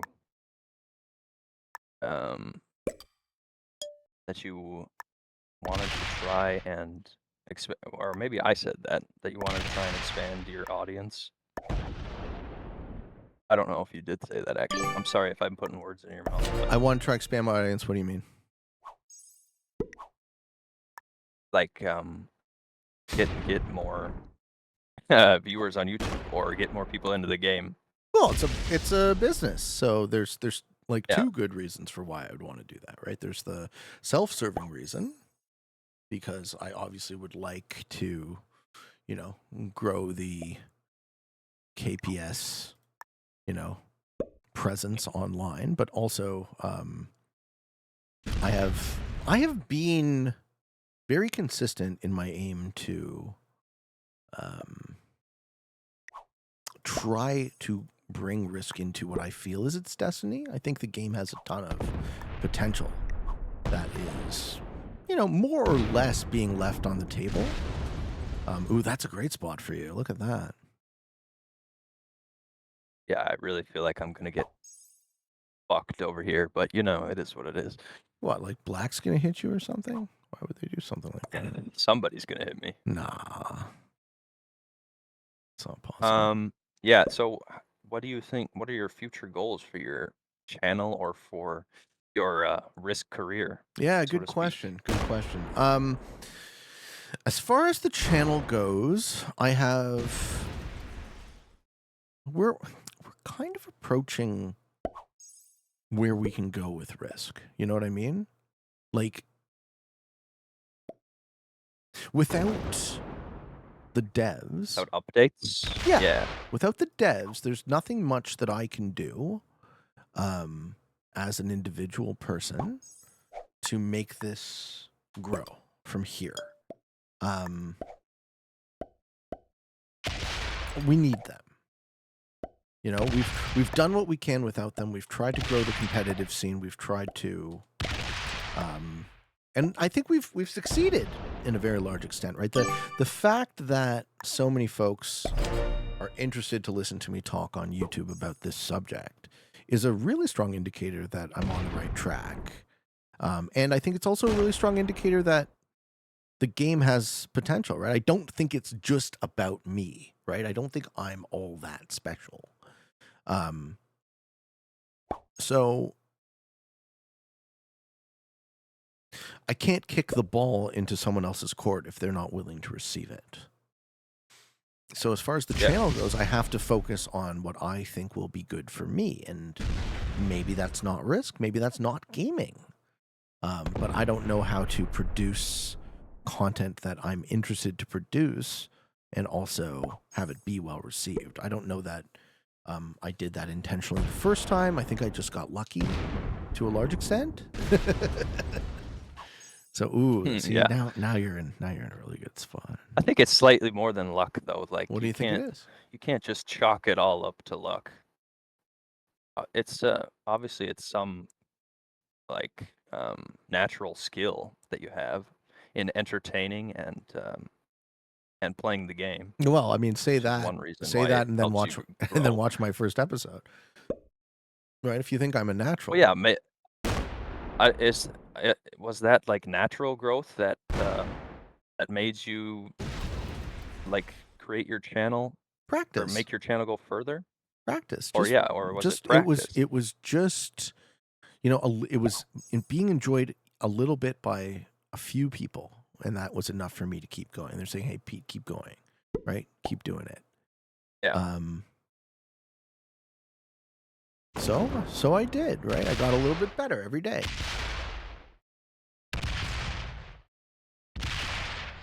And here we are. I really think that's all it is, right? Just practice.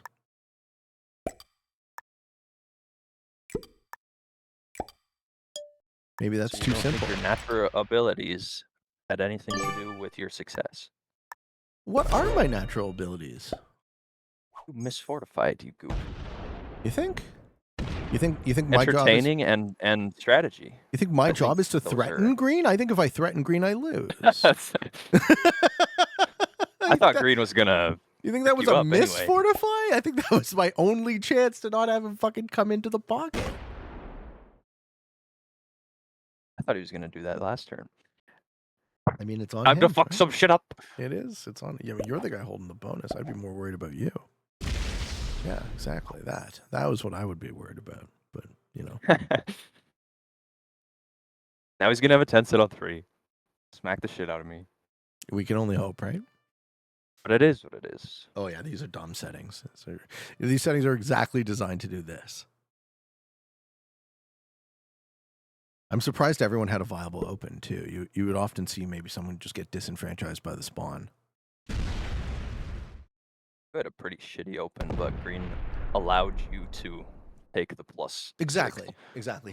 He's playing with his food now. Oh. But green can have a loyal ally in Pete then. Yeah, loyal until you kill him. Loyal? No. I'm a vassal. I just got thumbs down. I'm a vassal right state now of from Black. the empire of no strategy warrior. Well, strategy war is actually pretty good. Played with him in a couple practice games. That's right. He's gonna smack the shit out of you pretty soon. Watch out. Hopefully not.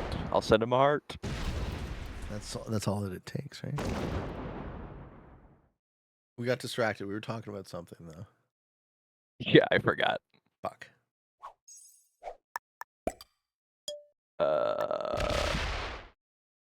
Risk. The growth of the channel. Yes, you asked I think me. it's The more. future. I think it's yes. Yeah. I think you do have natural abilities like the ones I stated. I don't know about that, man. It's very Maybe you're hard being to. hard on yourself, No, like it's just you hard to said you were self-reflect, doing honestly. before. How do I know how I'm perceived by others? Like, I have to live inside this guy. Yeah. This is interesting. White's being cool to blue as well. Please don't have a 10 set. Please don't have a 10 set. He's thinking. Oh, it's a 10 Yeah. set. Nah, 6 set. Oh, 6 set. Give it a schmeck. Please don't win in Oh, yes, the 13v13 13. schmeckerino. Oh, shit.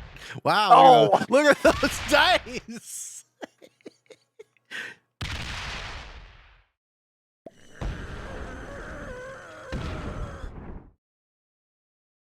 Well, that sucks.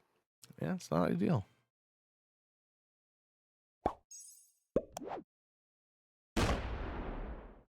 You can come back, right? No. Don't worry, I won't knock your 3 out of the corner. Oh, thanks. I want to give you that hope. This is why you shouldn't let me pick the settings. Why I should not have hit. We should play fucking like 'Cause they always have Alcatraz a or some set. crap. No, don't be Yeah, I know. tilted. I hate Alcatraz. I don't actually hate it. I just don't get it. I try to get it. I think I Play that tomorrow What? Why? for zombies. What? What zombies? Yeah. Alcatraz zombies. That's the settings. For what? What zombies? Another tournament I wasn't invited to? SRTO. No, for the semis. Oh, we're playing zombies? In Yeah. Alcatraz? Oh, God. Wow. I can't wait. That seems aggressively dumb.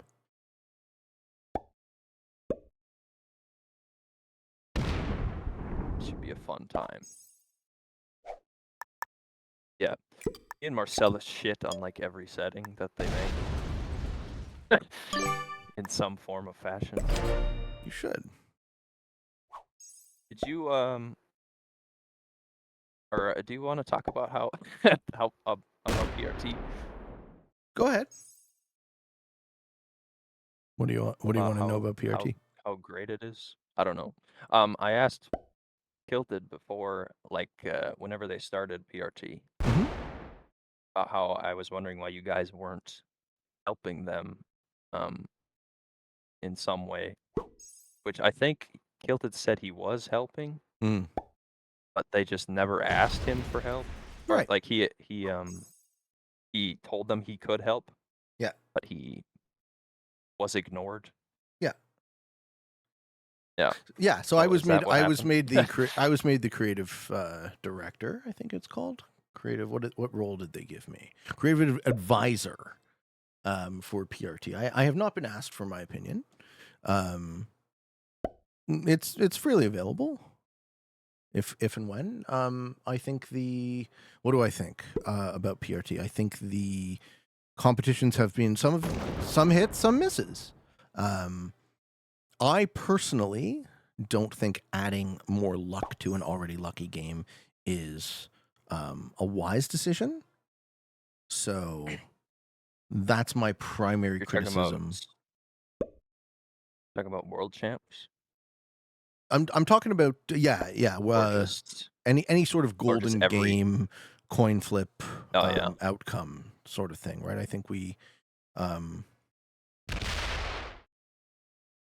have to recognize that risk is inherently very lucky, and account for that in design. And if we don't,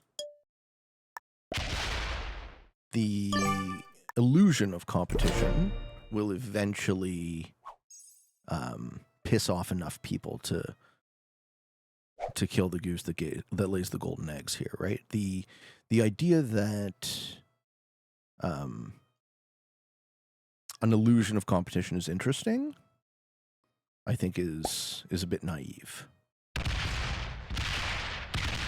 So you want whoa! Didn't expect this one. You want a real competition. Just taking a bonus. Okay. Because blue still has 2 bonuses. Should be fine, right? Fine. Yep, we are still both dead. We chilling. I'm not dead. I'm doing just fine. So I'm really. Oh, my +2. Anyway, I'm continue.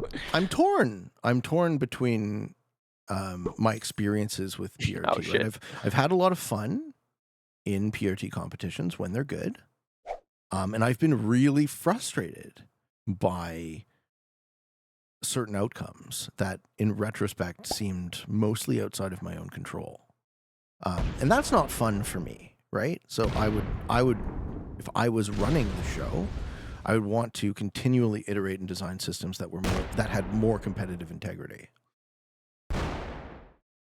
right? And reduce the luck everywhere as much as possible. That's kind of my design philosophy.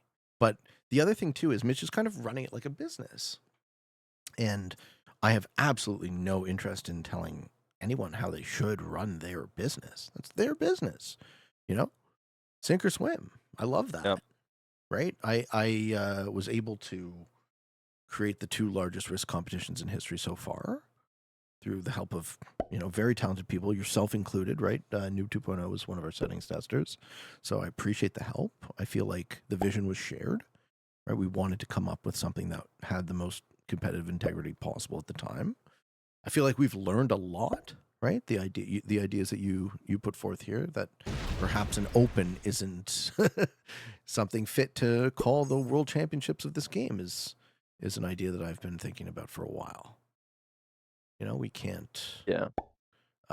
We can't let ourselves rest on our laurels, right? If we are to push the boundaries of competitive risk, where could it go, right? Where could it go without SMG? And where could it go with SMG? All right, now I feel less bad for you. Hey. Hey. It's my corner. This is my corner of the map. Oh, then you declined the alliance. Sorry,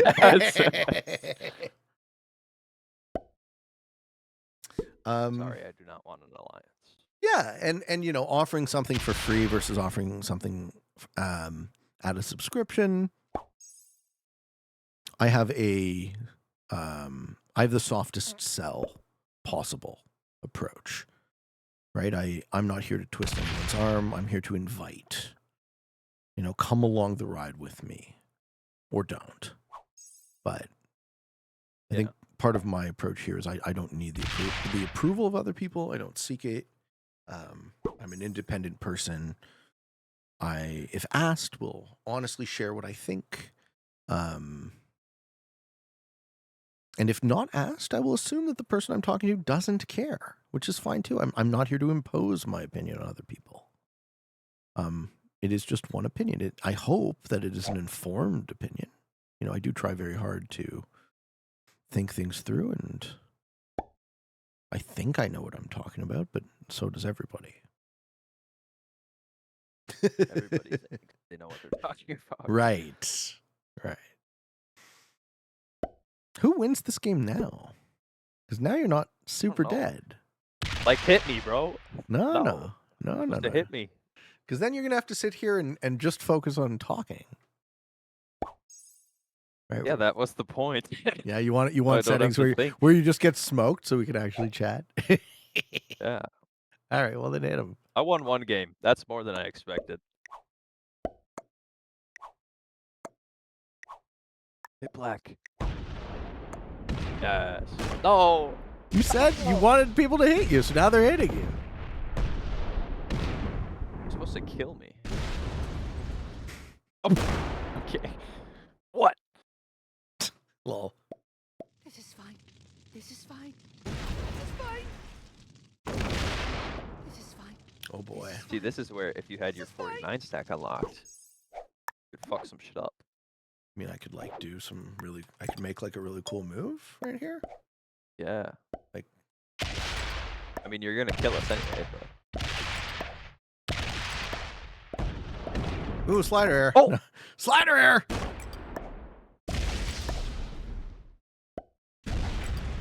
Please be the 4 set. Let's see if I was gonna say, let's see if he has cards. Let's see if he actually has cards. I want to see 8 troops.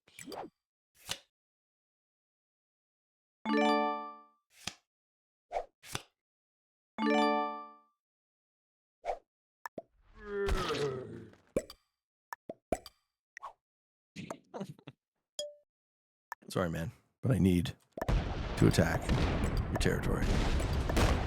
Thumbs down! Break alliance! GG. Yeah, GG, man. I wouldn't have hit you if you didn't say. You brought this on yourself.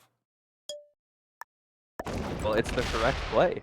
Right. Hitting me is the correct play if you want to advance the game. Do I want to advance the game? I don't know. I would just want to sit here and sing Apparently Kumbaya. Green did. Oh, yeah. Green definitely did. All right, what else can we talk about? How's your day? Right now? Frustrating. When did you wake up? Had an annoying day so far. I woke up early, and earlier than I would have wanted to. And then I went downstairs to make coffee, and I realized that the cream had expired. So I went to the store to buy cream, and I didn't go back upstairs to get my wallet, so I just grabbed a handful of change by the door. And when I got to the store, I realized that the self-checkout didn't accept change. Man. And there was nobody there at the self-checkout, so I just put a stack of coins on the thing and walked out. And then I get back into my car, and I realize that the tire, which I thought had a slow leak yesterday, it does indeed have a slow leak. So now I need to get it serviced. And then when I looked on the Tesla app, the service, the nearest service is apparently on the 6th of August in Oakville, which I'm definitely not driving to. And then the nearest service to the one near me is on the 12th of August. I'm like, why do I have to wait so long to get a tire fixed? And then, oh shit! And then I look on the app, misclick, and I message them, and they say, yeah, you can bring it in today. But at that point, I've already sat down to start this interview with you. So, you know, that was a long story short of I've been having a bit of an annoying day. And thank you for asking. Welcome. Yeah. How are you? You like you're oh, I'm doing very good. Thanks for asking. I woke up early too because apparently I was nervous for this interview, so I woke up 2 hours way too early. Really? But then I did some work, so it was all for something. I wouldn't be nervous of little old me. Yeah, but it's more about the 50,000 people that are watching you. I'm sure this will get like 500 views on YouTube, but it's fine. Hey man, there's 150 people listening to you talk right now. Can you imagine? Yeah, see, that's scary. Listen Imagine to me, bitch. imagine 150 people standing in front of you. Yeah, I know. And you have to talk to them. It's something else. When I tell, particularly older folks, when I talk to like my parents or my aunt and uncle about what are you doing, Pete? Describe it to us. We don't really get it. And I say, well, I have about 40 to 50,000 views a day. And they're like, that's crazy. That's so many people. I'm like, yeah, I know. It's very humbling to think about a stadium full of that many people. Yeah. Yeah. Don't worry, we're all AI. When I Fair think enough. about it, yeah. When I think about it, I always think that wow, I have like no subscribers or viewers compared to other people. Sure. Like, do you know any famous YouTuber Well, people? like Mr. Beast, right? Like, compare yourself to the Mr. ceiling. Beast. Like, I am nothing compared to him when it comes to a YouTuber. Of course. But then when you imagine 9,000 people standing in front of you, that's a lot of people. Well, the reality is that like I'm not owed an audience, right? And the audacity to presume that I am, like, He guards the kill too. What a boss. Nice doesn't like it. All right, I'll I'll feed it. Don't worry. This was always bound to happen too. These settings don't really go a number of ways. Ooh. Nobody will hit Pete because it's No, Pete, they can. right? That's how it works. They can hit Pete. That used to be a funny joke that we would always say. Nobody hits Pete because it's Pete. But they do though. Yeah. They do. I think I get it both ways, right? I get unfair advantage and unfair disadvantage. It's actually I'm happy to talk to you about that. It was something that really bugged me in the KPO. It's like, does my existence in the tournament violate like a fundamental principle of fairness? Right? Because I'm so, in air quotes, famous or whatever, right? Yeah. So notorious. Like, is that a deal breaker? Is that a big enough problem that I shouldn't be playing? And then, of course, the question I ask is, does that undermine, my dream?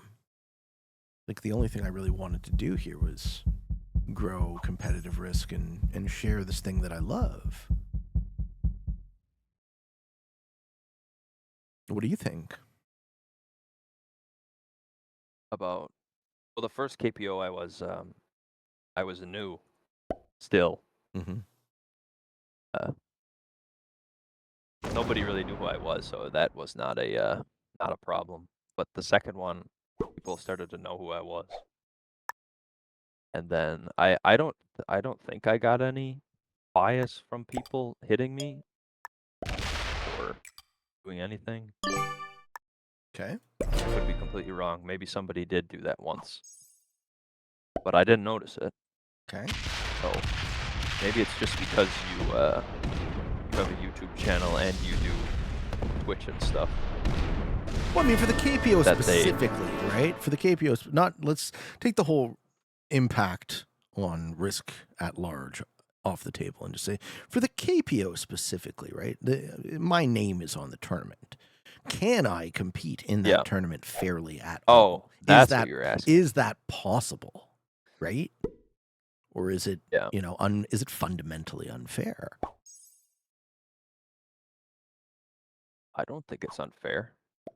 It's an open tournament, so everybody should be able to join, and it's not like you get a competitive advantage just because you made the tournament. Yeah, well, I think Did the you opposite, even know right? the settings I think before? I think net it's a disadvantage. In that regard, it was a disadvantage. Yeah, Yeah. But does that still impact does that the make outcome? You want to stop playing? In the KPO, I have no interest in creating another KPO, and we might, but I'm intensely disinterested in it for that reason, right? Like if I can't have a fair tournament, why bother? The same thing I was talking about with my criticisms of any Risk tournament, right? It can't violate a principle of fairness. It has to be a real competition. So you think it's not fair because you get because my existence impacts You the impact outcome the- in a significant enough way.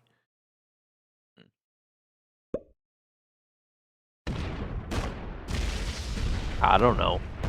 Yeah. I don't know. I don't know. I don't know.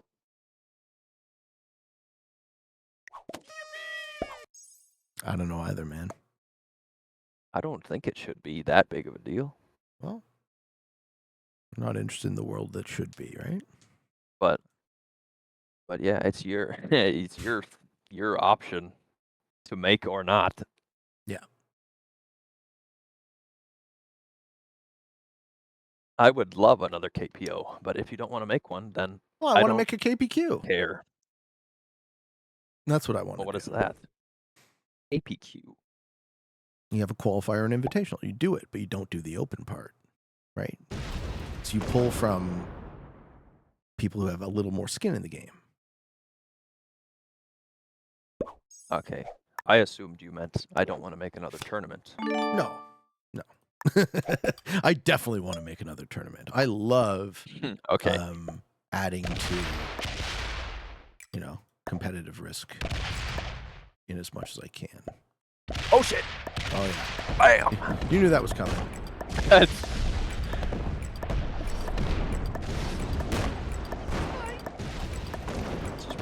besides his 60 troops. Ought to be like 100. It's not a bad roll.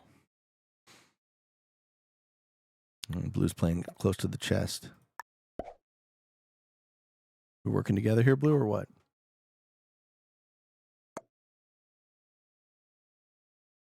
Suiciding 60 troops, you think? It's gonna be like 80. It's a lot of troops. 88. Oh, 86. shit! -3 out of 1. He's coming in! Oh! All right, Oh. all right.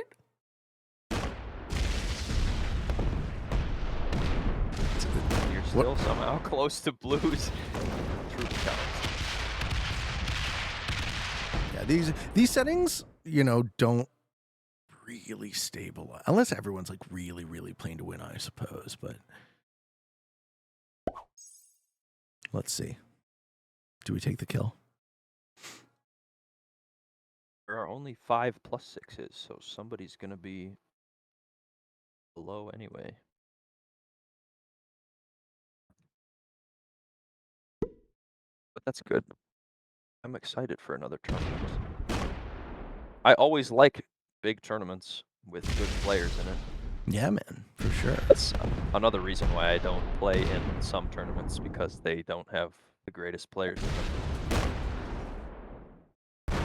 What do you mean? Like, that's why I wouldn't join a tournament, because they don't... I like playing with really good players. You need the As I'm minimum sure level of competition you to be also high do. enough. Yeah. I don't want to play with a bunch of noobs for the whole tournament. 2.0 or regular. Which I do anyway, because FFA and every other open.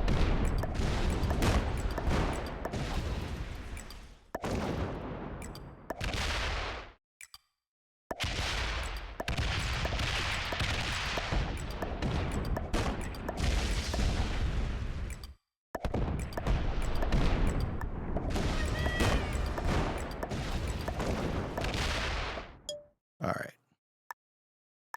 See how this cookie crumbles.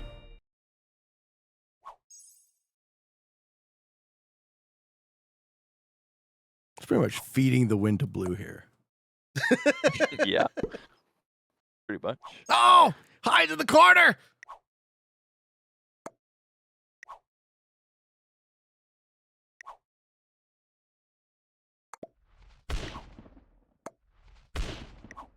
What else can we talk about? How long have we been here? This is 2 hours. What time is it? Who am I? Yeah, I got distracted by Risk, unfortunately. Do you play any other games besides Risk and GeoGuessr? I play Magic. And So Jeopardy? Magic the Gathering was Magic. my main game for say 10 years before. Do I win this roll? Do I win 35 v 35? Come on, I have to, right? Oh baby. It was my main game before COVID. And, you know, sitting at a table playing a free-for-all, the version of Magic I played was Commander. So I'm playing a free-for-all game. I'm just going to get teamed on and lose here? Why doesn't Blue just kill white and win the game? Yeah, I'm just going to get teamed on and lose. All right, good game. So playing a version of a free-for-all game where, you know, a lot of it is reading your opponent, figuring out who you can work with, who you can't. Right? Like Blue being unwilling to kill white here means I get third. You know, and I see that immediately. Now, you probably see that immediately too. But I don't know that the average person would.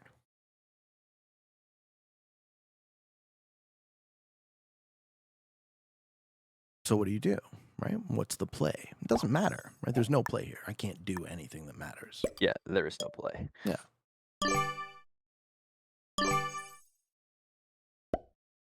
But as far as like video games, I have quite a big propensity to get addicted, right? So I try to avoid them until Yeah. COVID, and then of course there was just no stopping it, right? Did you play? Were you a big video gamer when it was COVID times? No, I just played Risk a ton. My Okay, era of you just video got games is addicted to like Risk more. yeah, my era of video games is like StarCraft. Um,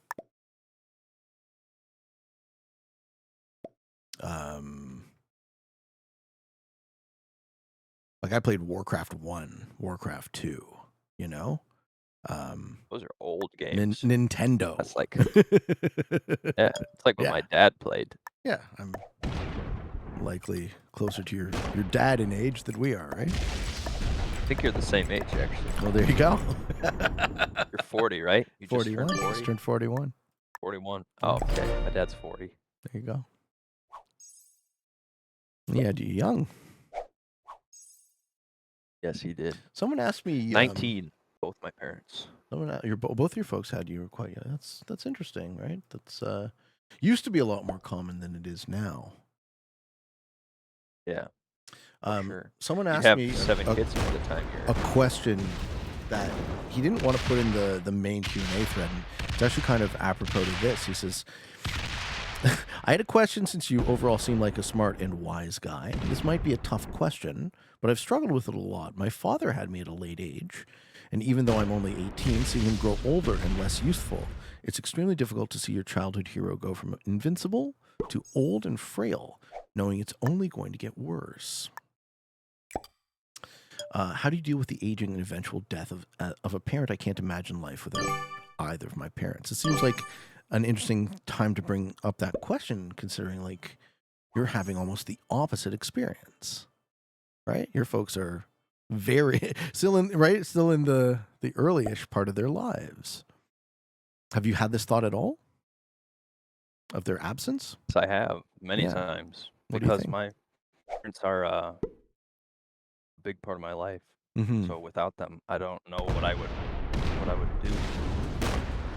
Because maybe that's has to do with something that I'm young and I haven't had as many experiences as other people have had yet, where I don't need to go on my alone time.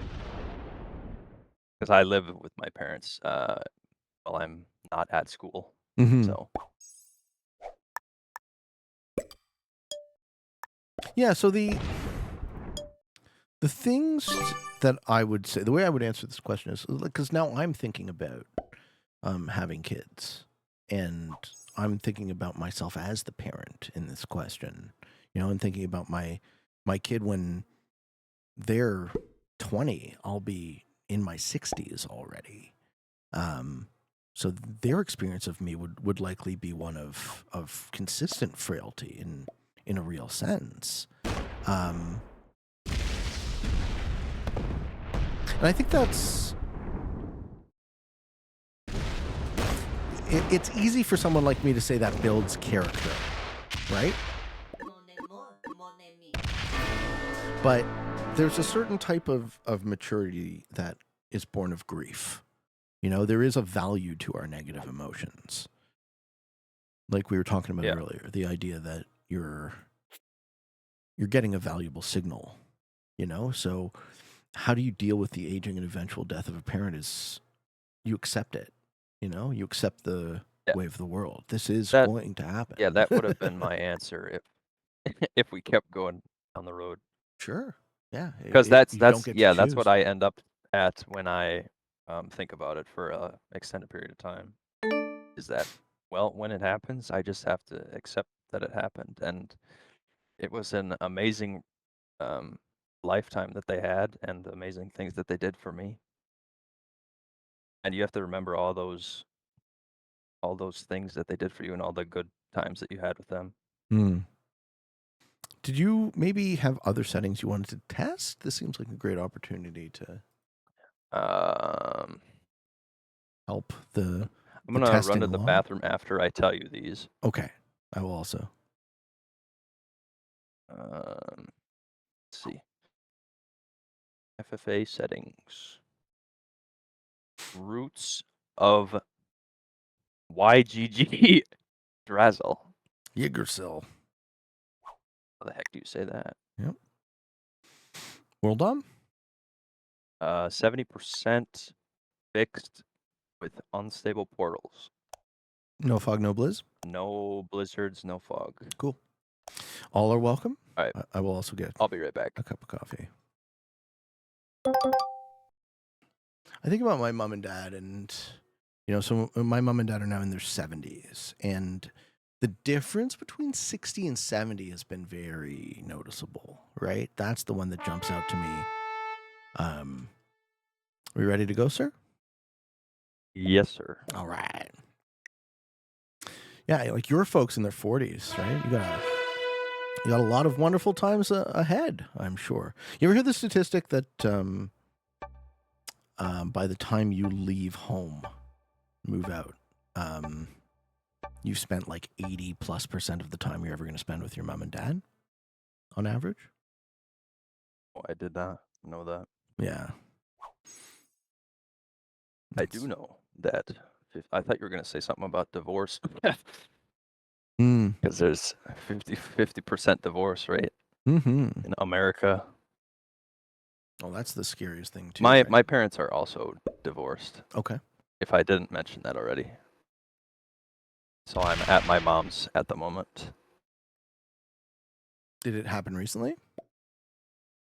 No, it happened when I was like 7 or Okay. 8. And my sister was just born. Well, I can speak to that, but It wasn't that big of thankfully I a didn't deal have kids. back then. But Okay. when I got to high school, it was a pretty big deal. For you. Yeah. Yeah. Might have been for my sister as well. I didn't ask her when it was happening. Was there has something occurred over time that has made it less of a big deal? Oh yeah, now I can drive and go wherever I want all the time. So You can escape. yeah, Yeah. so I could go to wherever I want to go at whatever time. Right. Freedom. Which my sister will be able to drive soon as well, and then she'll also be able to do that, which will be good.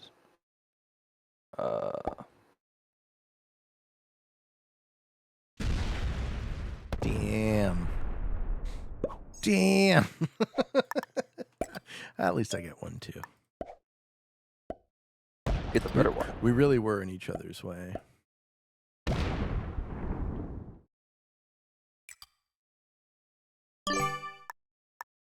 Yeah, more about the parent thing.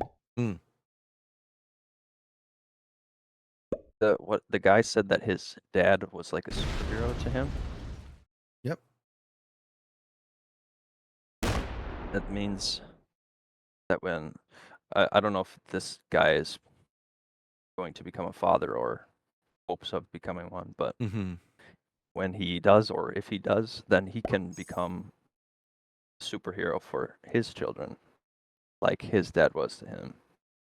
If you copy all of his, not copy, but take his own morals and his own nature and bring it into your own way of raising your children, then that is another good thing that you'll get out of your father.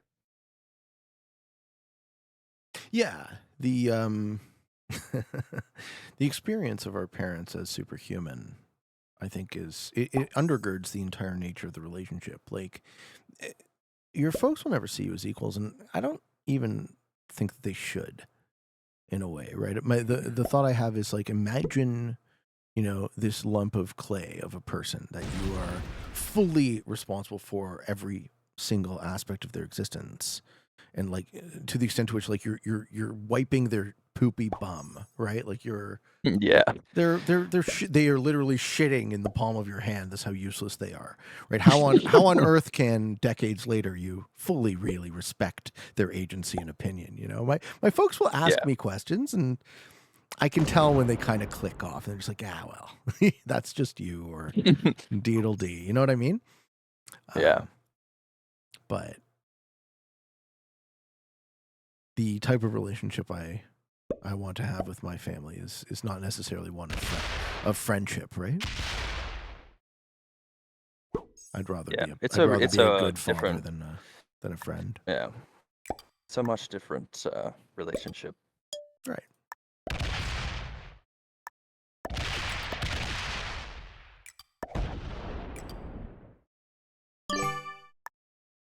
What do you think of that turn? I'm thinking this is gonna be a slightly longer game. Why? Everyone's going to play well? Everybody's gonna have 2 bonuses and be nice to each other. Hmm. Where are we gonna get cards though? We're not. We're not. Well, someone might break Black's through gonna the take the portal. bottom. You're gonna take that one. White's gonna take that one.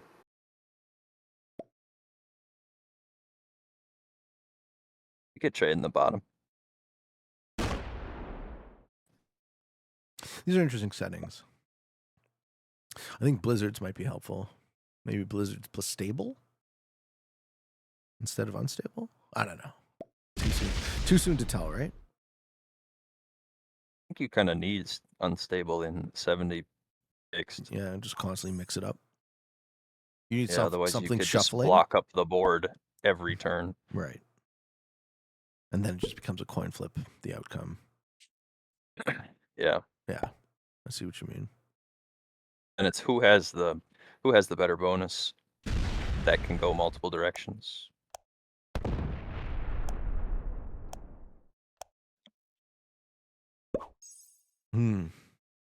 I just want to be in 2 places. I thought you were gonna take the bottom bonus when you started smacking shit. Which one? Then you fortified over to the other one. I want to have 2 bonuses, but I also want to be in 2 places. And if they can't be both generating, then Oh shit, not this guy, man. oh yeah.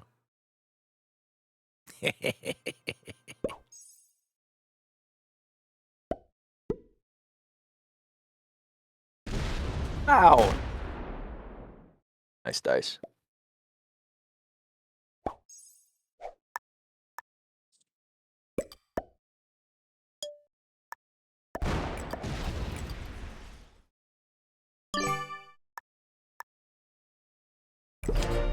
It's a reasonably large board, yeah? I don't know how much it is. Yeah. So we're not counting. Is what you're I saying. don't play. I haven't played this map. Well, relatively new to this game, even though people seem to think that I know everything about the game. I very much do not. You know what you need to know. Yes. Frog says 55. All right, so 70% of 55? 70% of 55 is like 38-ish. 39. 38.5. So 39. That was close. It's always round up, eh? Yeah. I had a for PRT they did fix 70 Vegas, and I like those settings. I looked up the territory count, and I think it's 38 is the territory count, but for some reason when you do the math it says 37.1, so I thought it was 31 was the territory count. Ah. Yeah, so I got to 31 on my turn, and when I was running it, and I didn't get the 70. I was at like 61%, and I was like, "What happened?" And wait, so you said you are a math major, or? Yeah. Yes, I am a math major. Man, everybody always got to poke jabs at me every time. No. Come on. I have to be easily as ridiculous in what I do, so. I'm not gonna be able to take a card, man. Oh, that sucks. Why don't you hit I'm gonna have to Blazin? smack your 6. No. Smack Blazin. Oh, Blazin's gonna add like all of his troops there. Smack Blazin! Oh, he might smack my 6 actually. What? Is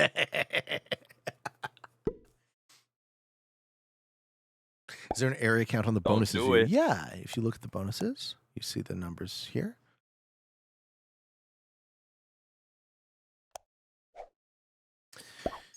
Let's see if we got some interesting questions from the podcast server. I see a few. Chad would like to know. My 6. Chad would like to know, who is the better noob, you or a Noob No More? Is that even a question? Yes, It's not. It's not a question at all. It was a question. I heard him ask. Of course it was me. Of course I'm the better noob. Left a 4 there. Yeah, you're trying to smack my shit out of there? What are you doing? Who do you think Oh, you're I just dealing- wanted a who do you- card. who do you That's think why I you're dealing left with? you in there. I wouldn't have Who left you in do there. you think you're dealing with, sir? I told you to hit I Blazin. wouldn't have left you in there. You don't listen. No, Blazin's right next to me. Yeah, now I'm Who are right you? next. Now I'm right There. next to you. See what happened? You see what happened there? All right, Pete, if I leave a 3, you're technically hitting 6 of my troops. Why do I want to hit your? I don't Which want is to hit. exactly what? I don't want to hit your troops at all. This is fine. This is fine. That was interesting. Black trucker torpedo. Oh no. What the heck? Oh no. Black can't get a card. Oh no. Oh shit. What's happening? Oh my god. What the heck? Do we think it was a misclick? So wait, so these are I don't know FFA what settings? So there would be bounty points here? Correct. I don't know, man. I think this game locks out. Alliances, maybe. We tested it before and it was Less did ridiculous not than last this? an eternity. Well, this is so far. I think this is always what ends up happening. This is I made a We get boo-boo and locked 3 good ones. GG trucker.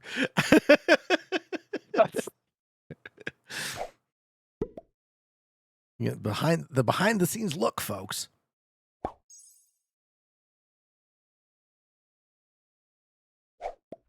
Oh boy. Oh boy. Are we giving Blazin free bonuses now? This is how we like to play? Oh my goodness. Oh my 7 goodness. plus 8, huh?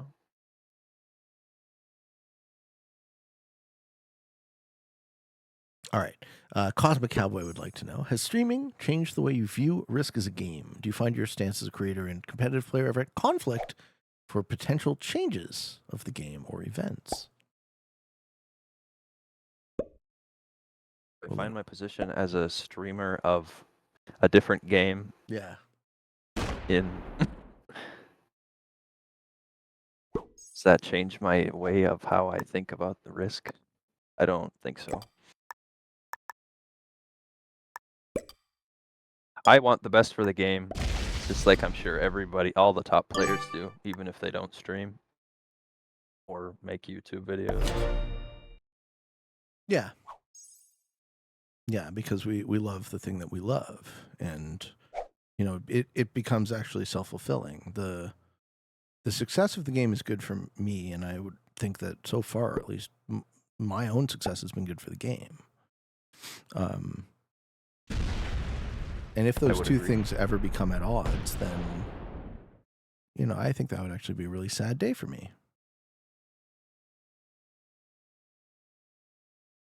And I do everything I can to be compliant with all the fair play rules, you know, whether or not I agree, whether or not I respect them. It would certainly be very stupid.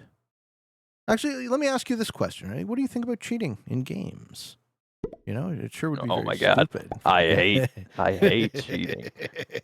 You have no idea the things that I have went through. Like what? When it comes to cheating. See, we got a strong reaction here. So Tell me the story. Okay, when I started playing the other game that I Mhm. play, there was no cheaters at all. Mm-hmm. And then I become one of the greatest players of that game. Mhm. And apparently the only way to win anymore is to download some exploits and start cheating. Exploits are, do you know what those are? Those are like Like macros? no, that's different than what I'm talking about is they you know, in like Call of Duty, they have walls and stuff that you can hide behind. Okay. Um, Just give you God mode. yeah, some of them let you see through walls. Some of them let you fly around and never get hit or ever lose the game. Mhm. But a lot of them use the one where they are just able to see through walls, which is insanely broken for the game that I play. And the developers don't care about it. They only care about making new hammers and new maps. They don't care about fixing the gameplay. So yeah, They care about the thing that they think makes them money. yes, they Yeah. care about making more money than about making the game good. But isn't like this is the thing that always confuses me, right? Like, how could those two things ever be at odds? If you just focus on the quality of your product, then it would be successful. No, like, is that too reasonable? Yes, you would think that. You would think. I mean, it's we were talking about what, if anything, was key to my success on YouTube, and I certainly don't chalk it up to me being intrinsically whatever charming or having charisma or whatever, right? I think it has a lot to do with me being product focused and thinking back in my mind, like, how do I make this show better? Every time, just a little bit better. What do people want to see? Yeah.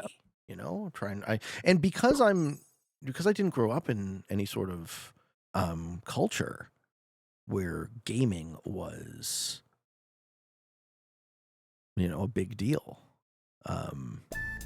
where I admired or aspired to be, a professional content creator, I just kind of reverse engineer the product. It's like, how do I make this better show? What does a better show mean in this context? That's it. Just think about it. Spend all my available background thought thinking about it. I'd like to hope that I got somewhere with that.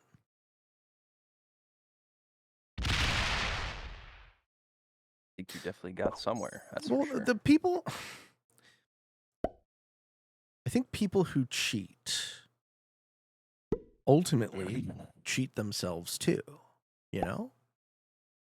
If you're interested in getting better at a game, what are you? You're just patting yourself on the back?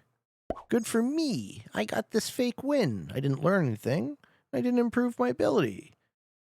I got this fake bullshit win. I'm going to pat myself on the back. I'm a special boy. Like, give me a fucking break. You're pathetic. Macros is a whole different thing. Yeah. But I think in Risk macros are not as big of a deal. I don't think they should be allowed in competitive play. But if you want to use them for having fun, then that's fine. Right. Which I think that's the same with cheats too. Like if you want to just use them with only your friends and not use them when you're actually playing competitively, then you could do that. But just don't come into a game where other people are trying to win and ruin that by cheating. And the other problem is the cheaters that are cheating right now are when you cheat on somebody else, then that makes them want to cheat. Yeah, exactly. It becomes because that's the if only way you everyone's can beat doing the it, cheaters. for sure. If everyone's doing it, why aren't I? Yeah. Yeah. Very stupid. Well, I can't I afford. don't like. I can't afford the cost, right? Cost is too high for me. The risk is too great, pun intended. But you see what I mean. Like even if I wasn't so adamant about my own opinion, that cheaters fucking suck. It's like it would just be dumb for me to roll those dice. Yeah. It also, the only thing we could do is complain about it, because they're not gonna do anything. Really?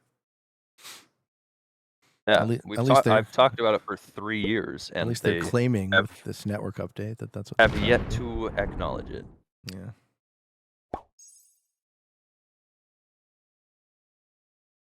It is a bit of a shame. Yeah, just a shame.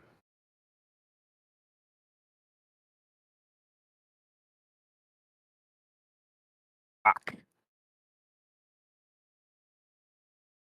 What's the matter? I almost have it. Do you? I do. I don't think so. But if I only had a set, I would have went for it. On 4, yeah. Need that clutch set.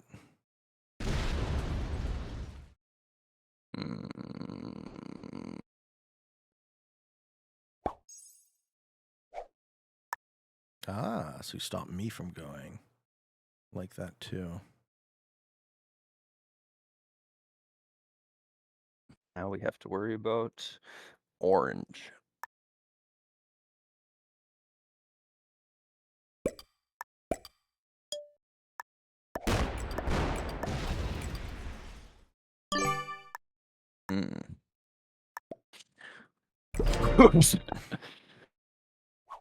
Just hit him. It's fine. Just hit him, Blazin'. Give him a little smack.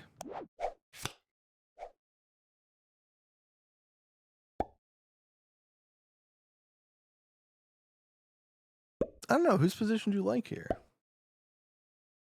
Mine and orange. Yeah. Yours would be better if blue was not up there with a 20 stack. Blue's 20 stack doesn't bother me. But what blue did last turn kind of choked everything up.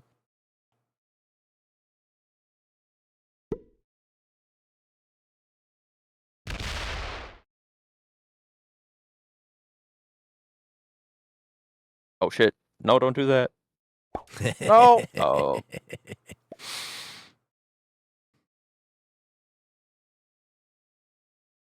Actually don't think he has it, but I really hope he goes for it.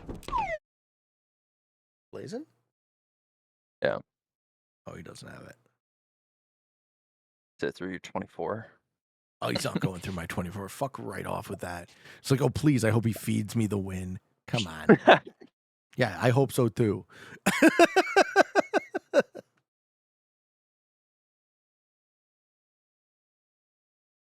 You and I have too many troops locked up against each other. Yeah. We can't win. I can't do anything now. Yeah.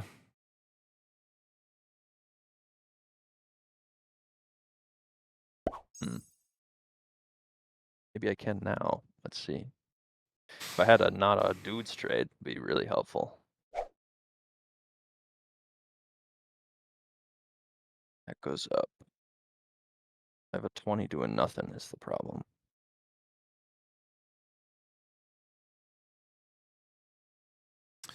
Fuck it. Oh shit. All right, we're going for it. Fix the Bug says, I've been binging your videos since discovering you. Asked a question on a 2-year-old video. Check out the username. So the thing you gotta remember, sir, is that we can change our usernames in Risk. So there's no point in dwelling on anyone's name. How are we doing here? This is not even close. Yeah. But whatever. Yeah, fuck it, right? That's the worst that could happen. Okay. Okay.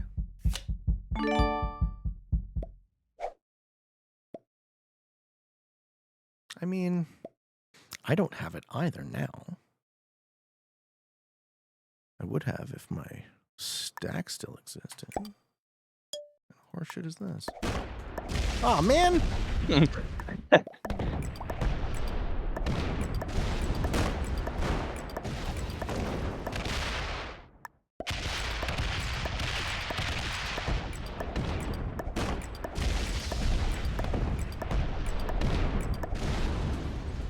Do those connect?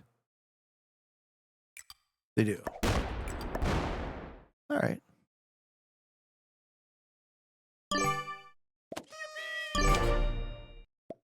To be a reset in the PRT tournament. Oh yeah, that one. Yeah, I would never. I also want to get rid of the idea that resetting competitive games is ever acceptable. Right? Every time I'm experiencing Yeah. a reset, I've declined it if offered. And the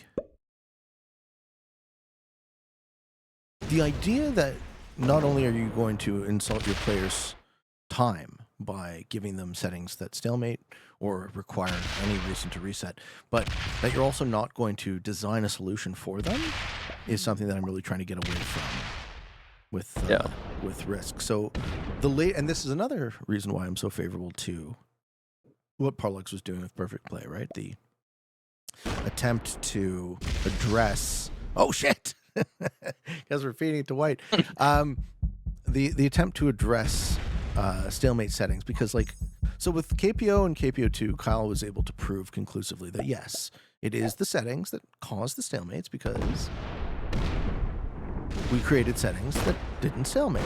But that's not the whole story, because there's a lot of settings in Risk that can stalemate but tend to. So what do you do about those? We can either not include them and have a very limited set of possible games, or and growingly more limited, because as great players figure out how to play them optimally, they will then stalemate. Or we can provide a solution. So this is just a massive, massive conquering victory now. Can you get any more bounties before?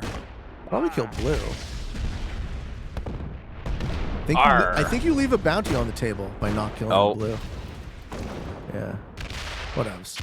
A win is a win. GG, guys. It's okay. Yeah. Just practice. No. I'm commenting on it. That's all. Do you want to do one more game? Sure. Or we call it a day? What do you like, sir? I don't know, man. Every time you ask me this, I don't have any of the maps, so I can't look at them and see which ones I want to play. All right. Well, World on Prague it is. Okay.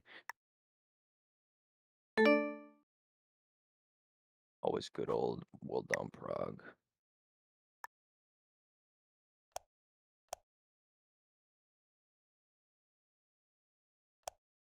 We also don't have lots of we don't have lots of tools.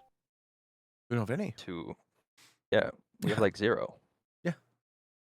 Because of the devs and because of just how the game was created in the first place. Yeah. Which would be really helpful. Oh yeah, if you could. This is always what it comes back to every the time. Sandbox mode, yeah. If you could run a competition where you could set spawn point, set blizzard position, set bonus values, right? You can get way more out of what already exists. But yeah, I mean, I don't need to beat a dead horse about it. I've said what I can say. Oh, look at that spawn for black. Oh, yoink. What do you mean for black? Yoink. You mean for me, right? Whatever, it's all +1. Who gives a shit about a +1? Nobody cares.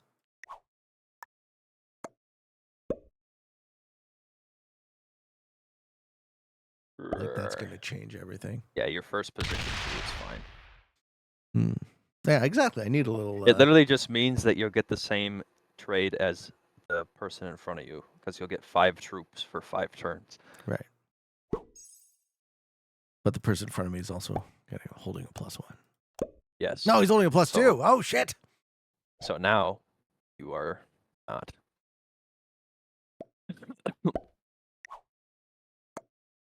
Brilliant frog. What the hell? Other questions do we have in here? Marin wanted to know, how did you get into Risk? What would be the one thing you'd change about Risk? Oh, he's got a lot of questions. Okay, what would be the one thing, seeing as how we're talking about that, what would be the one thing you would change about Risk? One thing. Well, I'd make it so you have a sandbox mode, Yeah. so you could test stuff. Yeah. And move stuff around. Giving us the ability to change the game. It would also be very cool to have a better ranking system, so people actually play the ranked mode as top players. Because right now, top players do not play the rank system. Yeah, there's no reason to. Yeah. Yeah.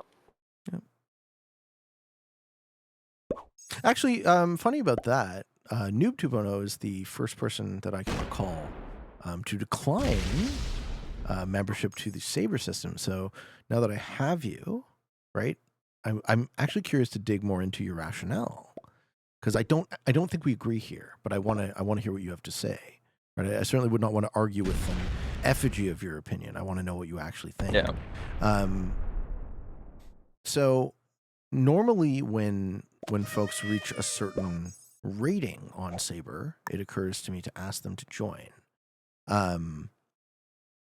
Perhaps asking you was overdue, but the goal of the Saber system, the stated aim at least, is how do we determine who the best Risk player in the world is? And how would you use anything approaching an objective analysis to come up with that? And we have our process and whatever. And a big part of the process is asking for the opinion of other top people. So I guess my question for you here is, do you not think that aim is possible? Not at the moment. I do not think that's possible. Right. And why is that? Because I think the system is broken.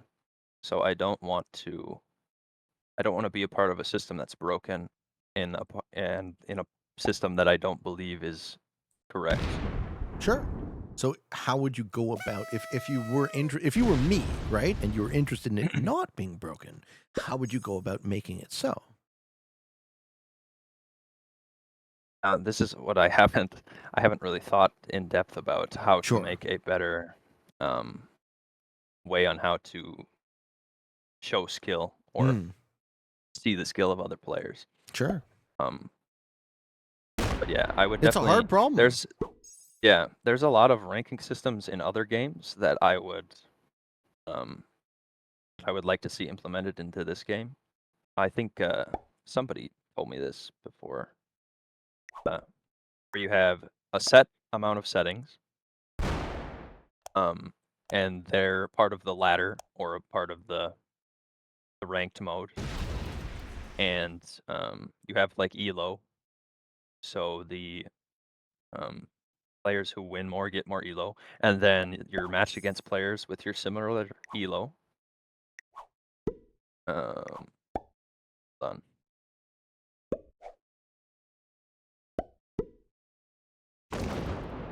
Okay. And then you climb the ranks like that, and then I think that would be a much better way to judge it. Because right now, I think the system advantages people who play more tournaments. And I don't think that should be how you show who the best player is based on how much you play the game. Because I know for a fact people who have played the game for way longer than me are not as good as me. Sorry if that sounds self-proclaiming, but so as of today, I just want to add to your point. As of today, Noob 2.0, his Saber ranking is 8th overall, and this is based on 25 appearances. But keeping in mind that not all appearances are counted in Saber, only your best 10 are worth anything. Which was our attempt, at least, to mitigate the criticism you're making, right? Is that Yeah. um, Which I think you definitely did mitigate slightly. how but many appearances would you suppose you get before you have a representative sample? I don't know, right? Or before you Yeah, not I even also a don't know. meaningful sample. You need to sort that out. We also because- need a better system for ranking tournaments, because right now it's I've seen this a lot with people who do really good in a tournament, rate it high, and people who do not so good in a tournament, rate Well, it that's low. exactly why I ask for more opinions, right? Having Yeah, more and that having more opinions I in understand that that regard is because helpful. more people equals less bias. It has to be. Yeah. Yeah, that's the goal at least. So, But again, I don't want to be part of a broken system. yeah, fair enough. Nor not only do you not want to be part of the broken system, you also don't want to be part of the conversation about making it better. So that's the situation. Well, I'd be open to suggestions on how to make the Saber. Well, I don't really want to make the Saber system Right. ranking better. I want to make Right. it. I want to make a whole different one. Sure. I get it. I feel like I completely understand where you're coming at it from. I agree that the problem we are attempting to solve is a difficult one. I don't agree that it's impossible. And I don't think it's impossible. I said a I think it'd similar just thing. be better if you did it the other way. What other way? I'm sure you could.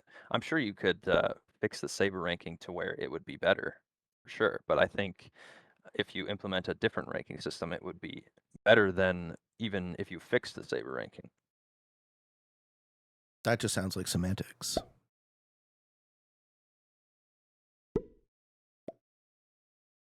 Like my position as far as any sort of ranking system has been that if it is good, then I'm interested in the result, and if it is not good, then I'm not. And I feel like that's sort of. So you think we should work on the stuff that we already have instead of trying to make a whole totally different thing? Well, the idea of making a whole different thing begs a couple of questions. Foremost, whose opinion matters? And if the collection of people who are currently working on the Saber Council's opinions don't matter, then I would be extremely curious to know whose does. And then the other question is, this is an active and enfranchised conversation that has been working on the problem. So the supposition that an entirely new conversation would likely produce a higher quality result is a dubious one at best. Right? Like iterating from something that, like you say, it's broken. You say it doesn't work well enough for you. It is unacceptable. So you do not accept that you are rated 8th in the world, right? You're not okay with that. That's not a fair evaluation. Either you're overrated or you're underrated with that number, but either way, it is unacceptable, right? And my opinion is that, I was second for most of this year. And I think every time I get up there, I'm consistently overrated. So my own view of my ability is that the system sort of underserves accuracy to my benefit. And now part of that is because I do play everything, which argues for your criticism that the system benefits people with more tournaments. And then I see someone like Arco, and I think if Arco's, I like Arco as a great example, right? So Arco is much higher rated than the number 2 player. Arco is brought down a lot by the fact that only his best 10 results are measured. And his average is still super high. And I think that the way you measure risk players by their average. And then the final piece I would say about Arco is that I predicted he would reach number 1 before he did. So all of that tells me, in a extremely biased way, that the system is working like I thought it would. Now, whether or not that's correct, I can't say, right? Because I can't pull my bias out of it completely. But having things that I predicted occur lends me to, you know, a higher probability conclusion that I'm, you know, I wouldn't say it's totally worthless, right? I wouldn't throw it out. Yeah, I'm not Iterating from saying what your we opinion have. is not valid. Yeah. Well, Totally it's is. just hey man, it's just an opinion. Yeah. Yeah. Oh, for sure. I'm not gonna hate you because because you don't agree with me on the No, Saber. I think I take what you're saying very well, right? Like I love Yeah. disagreeing in this way. Arco is also very different compared to all the other top players. He also has played literally every tournament under the sun, Mm-hmm. but he is insanely good. Mm-hmm. Like he doesn't make a mistake. Like I've seen everybody, me included, have made mistakes. Yeah. And Arco just like never makes a mistake. So he's always gonna take the win when he can. Like every time. And maybe that's just because he's just better than all of us. I don't know. When he sees something that we don't. I don't know. But I feel like even with a different ranking system, he would still be number one because of how good he plays and how consistent he is. Like especially with do you know how chess ranking works? Like ELO? Yeah. I mean, I have a sense of how ELO works. I wouldn't pretend to be an expert. They just match you against people with your similar elo. So right away you start at 1500 as the base. And based on how well you do in your games, you what's this guy doing? You advance your elo and you go up in the ranks. And chess elo goes up instead of down to 1. So higher number is better. So, but then again, chess is a very different game where there's no luck involved, and this is very luck based. But I think it's a great system where you play somebody else of your similar strength, and if you beat them, then you get rewarded, and if you lose, then you lose elo. Sure, but that completely falls But here flat you in don't. free for all, right? That fails. Yeah, but that fails here, utterly for free here for all. you Right? don't get punished for. You don't get punished for joining a tournament and doing bad. You just get 0 on the. You can only go up with the way that it is right now. So if you win a tournament, you get insane amount of points, and if you lose, you get 0, which doesn't hurt you at all. Yeah, but I think that's an adaptation for free for all, right? I think that's a feature, not a bug. So if you're good in a free for all game, right? If I am playing versus 5 noobs, then it is correct for them to team on me, right? So that becomes tautological, right? Then I go down in rating, and then I'm not good. I was still talking about chess, in which it's 1v1 versus 1. Right. So but ELO, this just this is a doesn't work. 6-player game. Right. Yeah. Right. ELO would not work for this game. Right. For, so what do you do with FFA. And what do you do with that? Yeah, I have no idea. Yeah. Okay. Sure.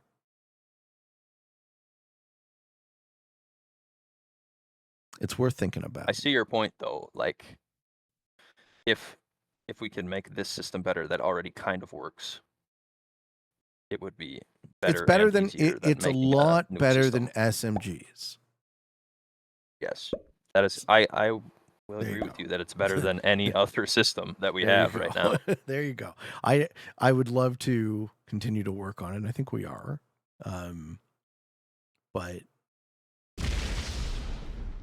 yeah, like as far as the question of player ability and risk being qualitative, we just need a lot of tournament results before you can I've said this about the SMG ranking system. I think I fall on the side as far as Saber in the same kind of way, is we need a larger sample size. So I like that playing a lot of tournaments matters, because I don't give a shit about some guy who comes on the scene who's played for 3 months and wants to think and claim they're the best. I don't give a shit about you, and I don't give a shit about your opinion, right? Show me, play, win, and then we'll talk. Yeah. Right? It takes some time. And I think I definitely give a shit about your opinion, right? Like, you have proven yourself. And I think that's the difference. It's very easy to claim you're the best at something. There's zero barrier to that. Yes. It's way harder to be the best. I hate my position here. This is so bad. Yeah. You took a bonus, then everybody else took a bonus. No, It's I pretty mean, bad. It's a good bonus to take, though. Still above Chad.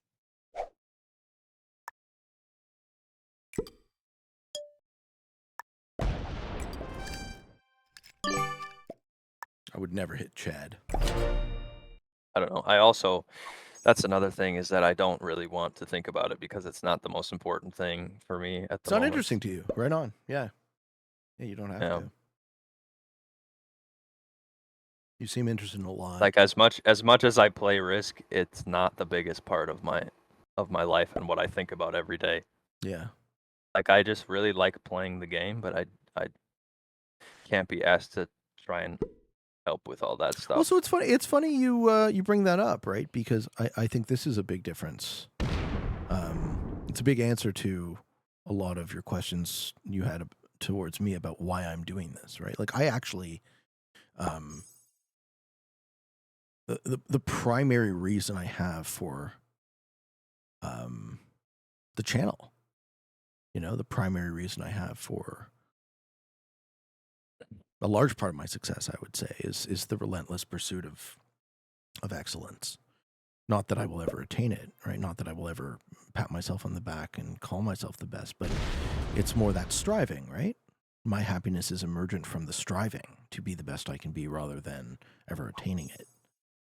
So I'm glad that it's impossible, right? I'm glad that I'm seeking this really hard thing, and I probably will never get there. Yeah.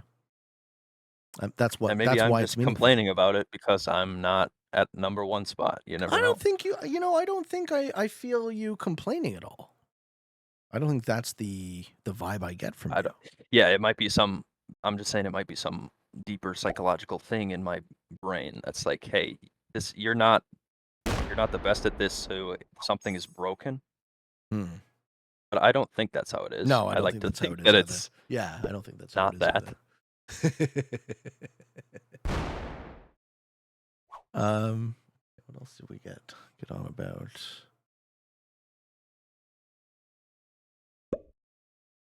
Okay, so Chad then asks a question that seems apropos here. It's like, he says, why are you so good at seemingly everything you play? Is there a game you're not good at?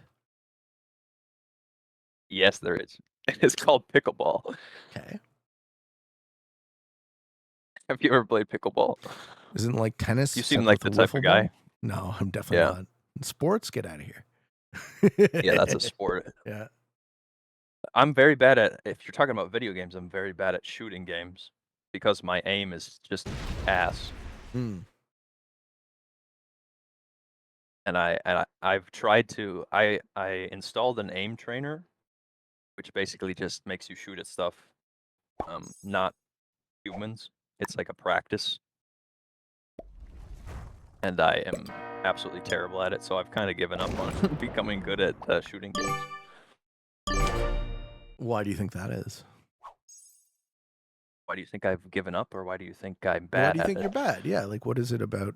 What actual abilities I do people think it's have? just yeah, I think it's just my mechanical skills are just not up to par with all the other people. How would one train for that? But you have to try and get your mechanical skills up. Like, how though? Practice aiming for a very long time. And I've seen people do that too, where they're worse than me, and then they practice. they do aim training for however long. Mm. They get way better at it.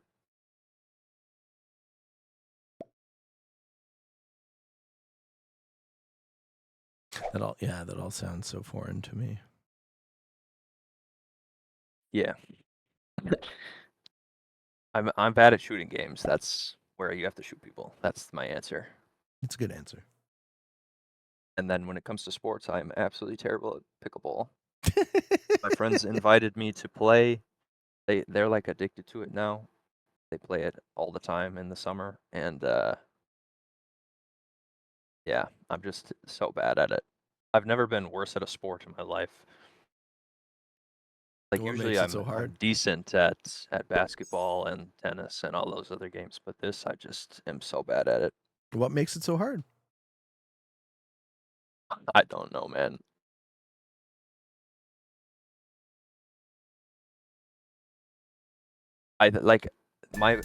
This is a problem that I have with lots of stuff, is that my brain can understand the thing that I'm supposed to do, and then my body can't do it.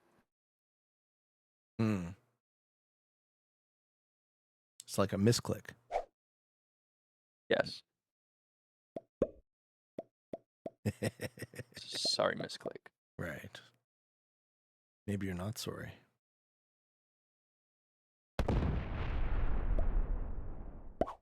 Ooh, that's a big little stack in the middle of the board. Doo-doo. Can't even kill this guy because he has a 7. You can get the 7. See, we have to stop. Black from killing somebody. Black killed Blazin on 5.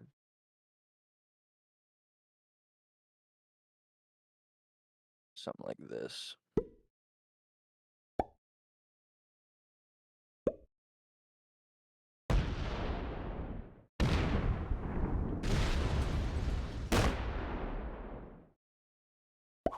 Ooh, a little hug there, eh?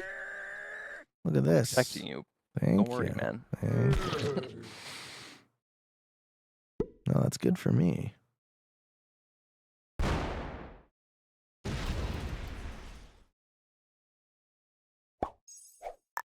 But yes, I'm very bad at a lot of video games that I play, and then I usually don't play them anymore. Hmm.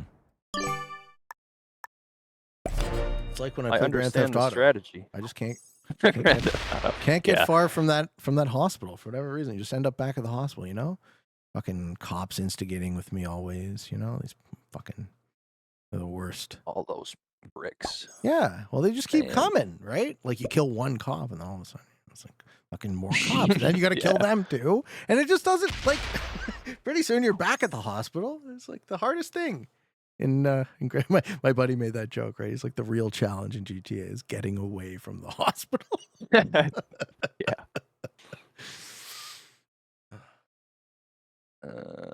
Let's see here.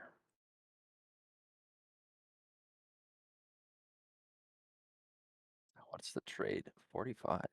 So you wanted to ask me, let's see, why do I enjoy philosophy so much? Why? That's the question. You ask why. Why did I ask you? Yeah, you know you're asking me, right? Why do I enjoy philosophy so much? Yeah, I was just interested. Yeah, like why is the question? Like why am I interested in mathematics? Why are you interested in risk? Why are you interested in what you do? We don't have an alliance. Is this a preamble to killing me? Yes. Yeah, I figured as much. Why do I like philosophy so much? I like philosophy because it examines the structure of thought. So philosophy is the mother discipline, right? It is the scholastic tradition from which all others descend. And then over history, science has branched off, art has branched off, and so on. And I'm just relentlessly curious. Ooh, you gonna put up with that? He'll be getting smacked. All right. I'm just I'm just so infinitely curious. Yeah. Like, I sometimes wonder if it's addictive. My desire to learn. So the underlying structure to knowledge is philosophical. If you understand how to learn, if you understand how to reveal truth, and I think you and I are probably very similar there, because of the very close relationship between logic and math, right? Logic is like philosophical math. Logic, things are either true or false. And notably, it was the only philosophical discipline that I ever did very well in school, because I never tried very hard. But at least with logic, you can be right. There is a right answer. So I imagine, and I'd be curious to hear what you have to say about it, but I would imagine that's a big part of where, oh shit, a big part of where math appeals to you, right? Oh, see, I knew he had that. Yeah.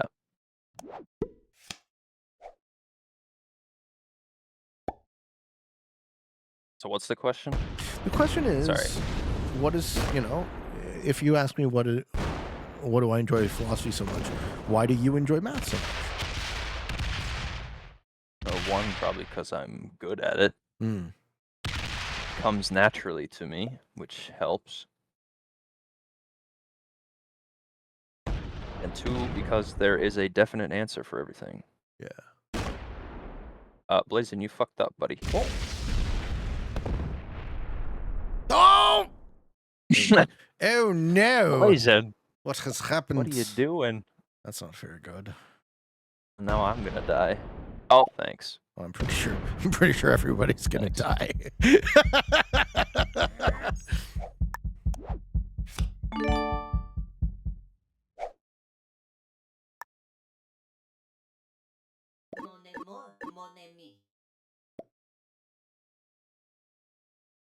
Free win for the peepin. I'll take them. You find these unsatisfying? No, I think it was fine. I like these. Just unlucky that Blazin screwed up. For you. For everybody else except you. Well, I'll take it. I need all the help I can get, so. And I guess Chad, since Chad died already. Yeah, poor Chad. Oh shit. Oh no. Lose. You wait till the end to roll the most risky thing. Oh, there was a corner? I didn't even see it. It's like off the map. I didn't even see it there. That's crazy. Yeah, that's another thing I wish they fixed. Oh yeah, this map is a trick. I didn't even see that fucking territory. It's great. Wait, if he doesn't have a set, he has to win a 7-on-5.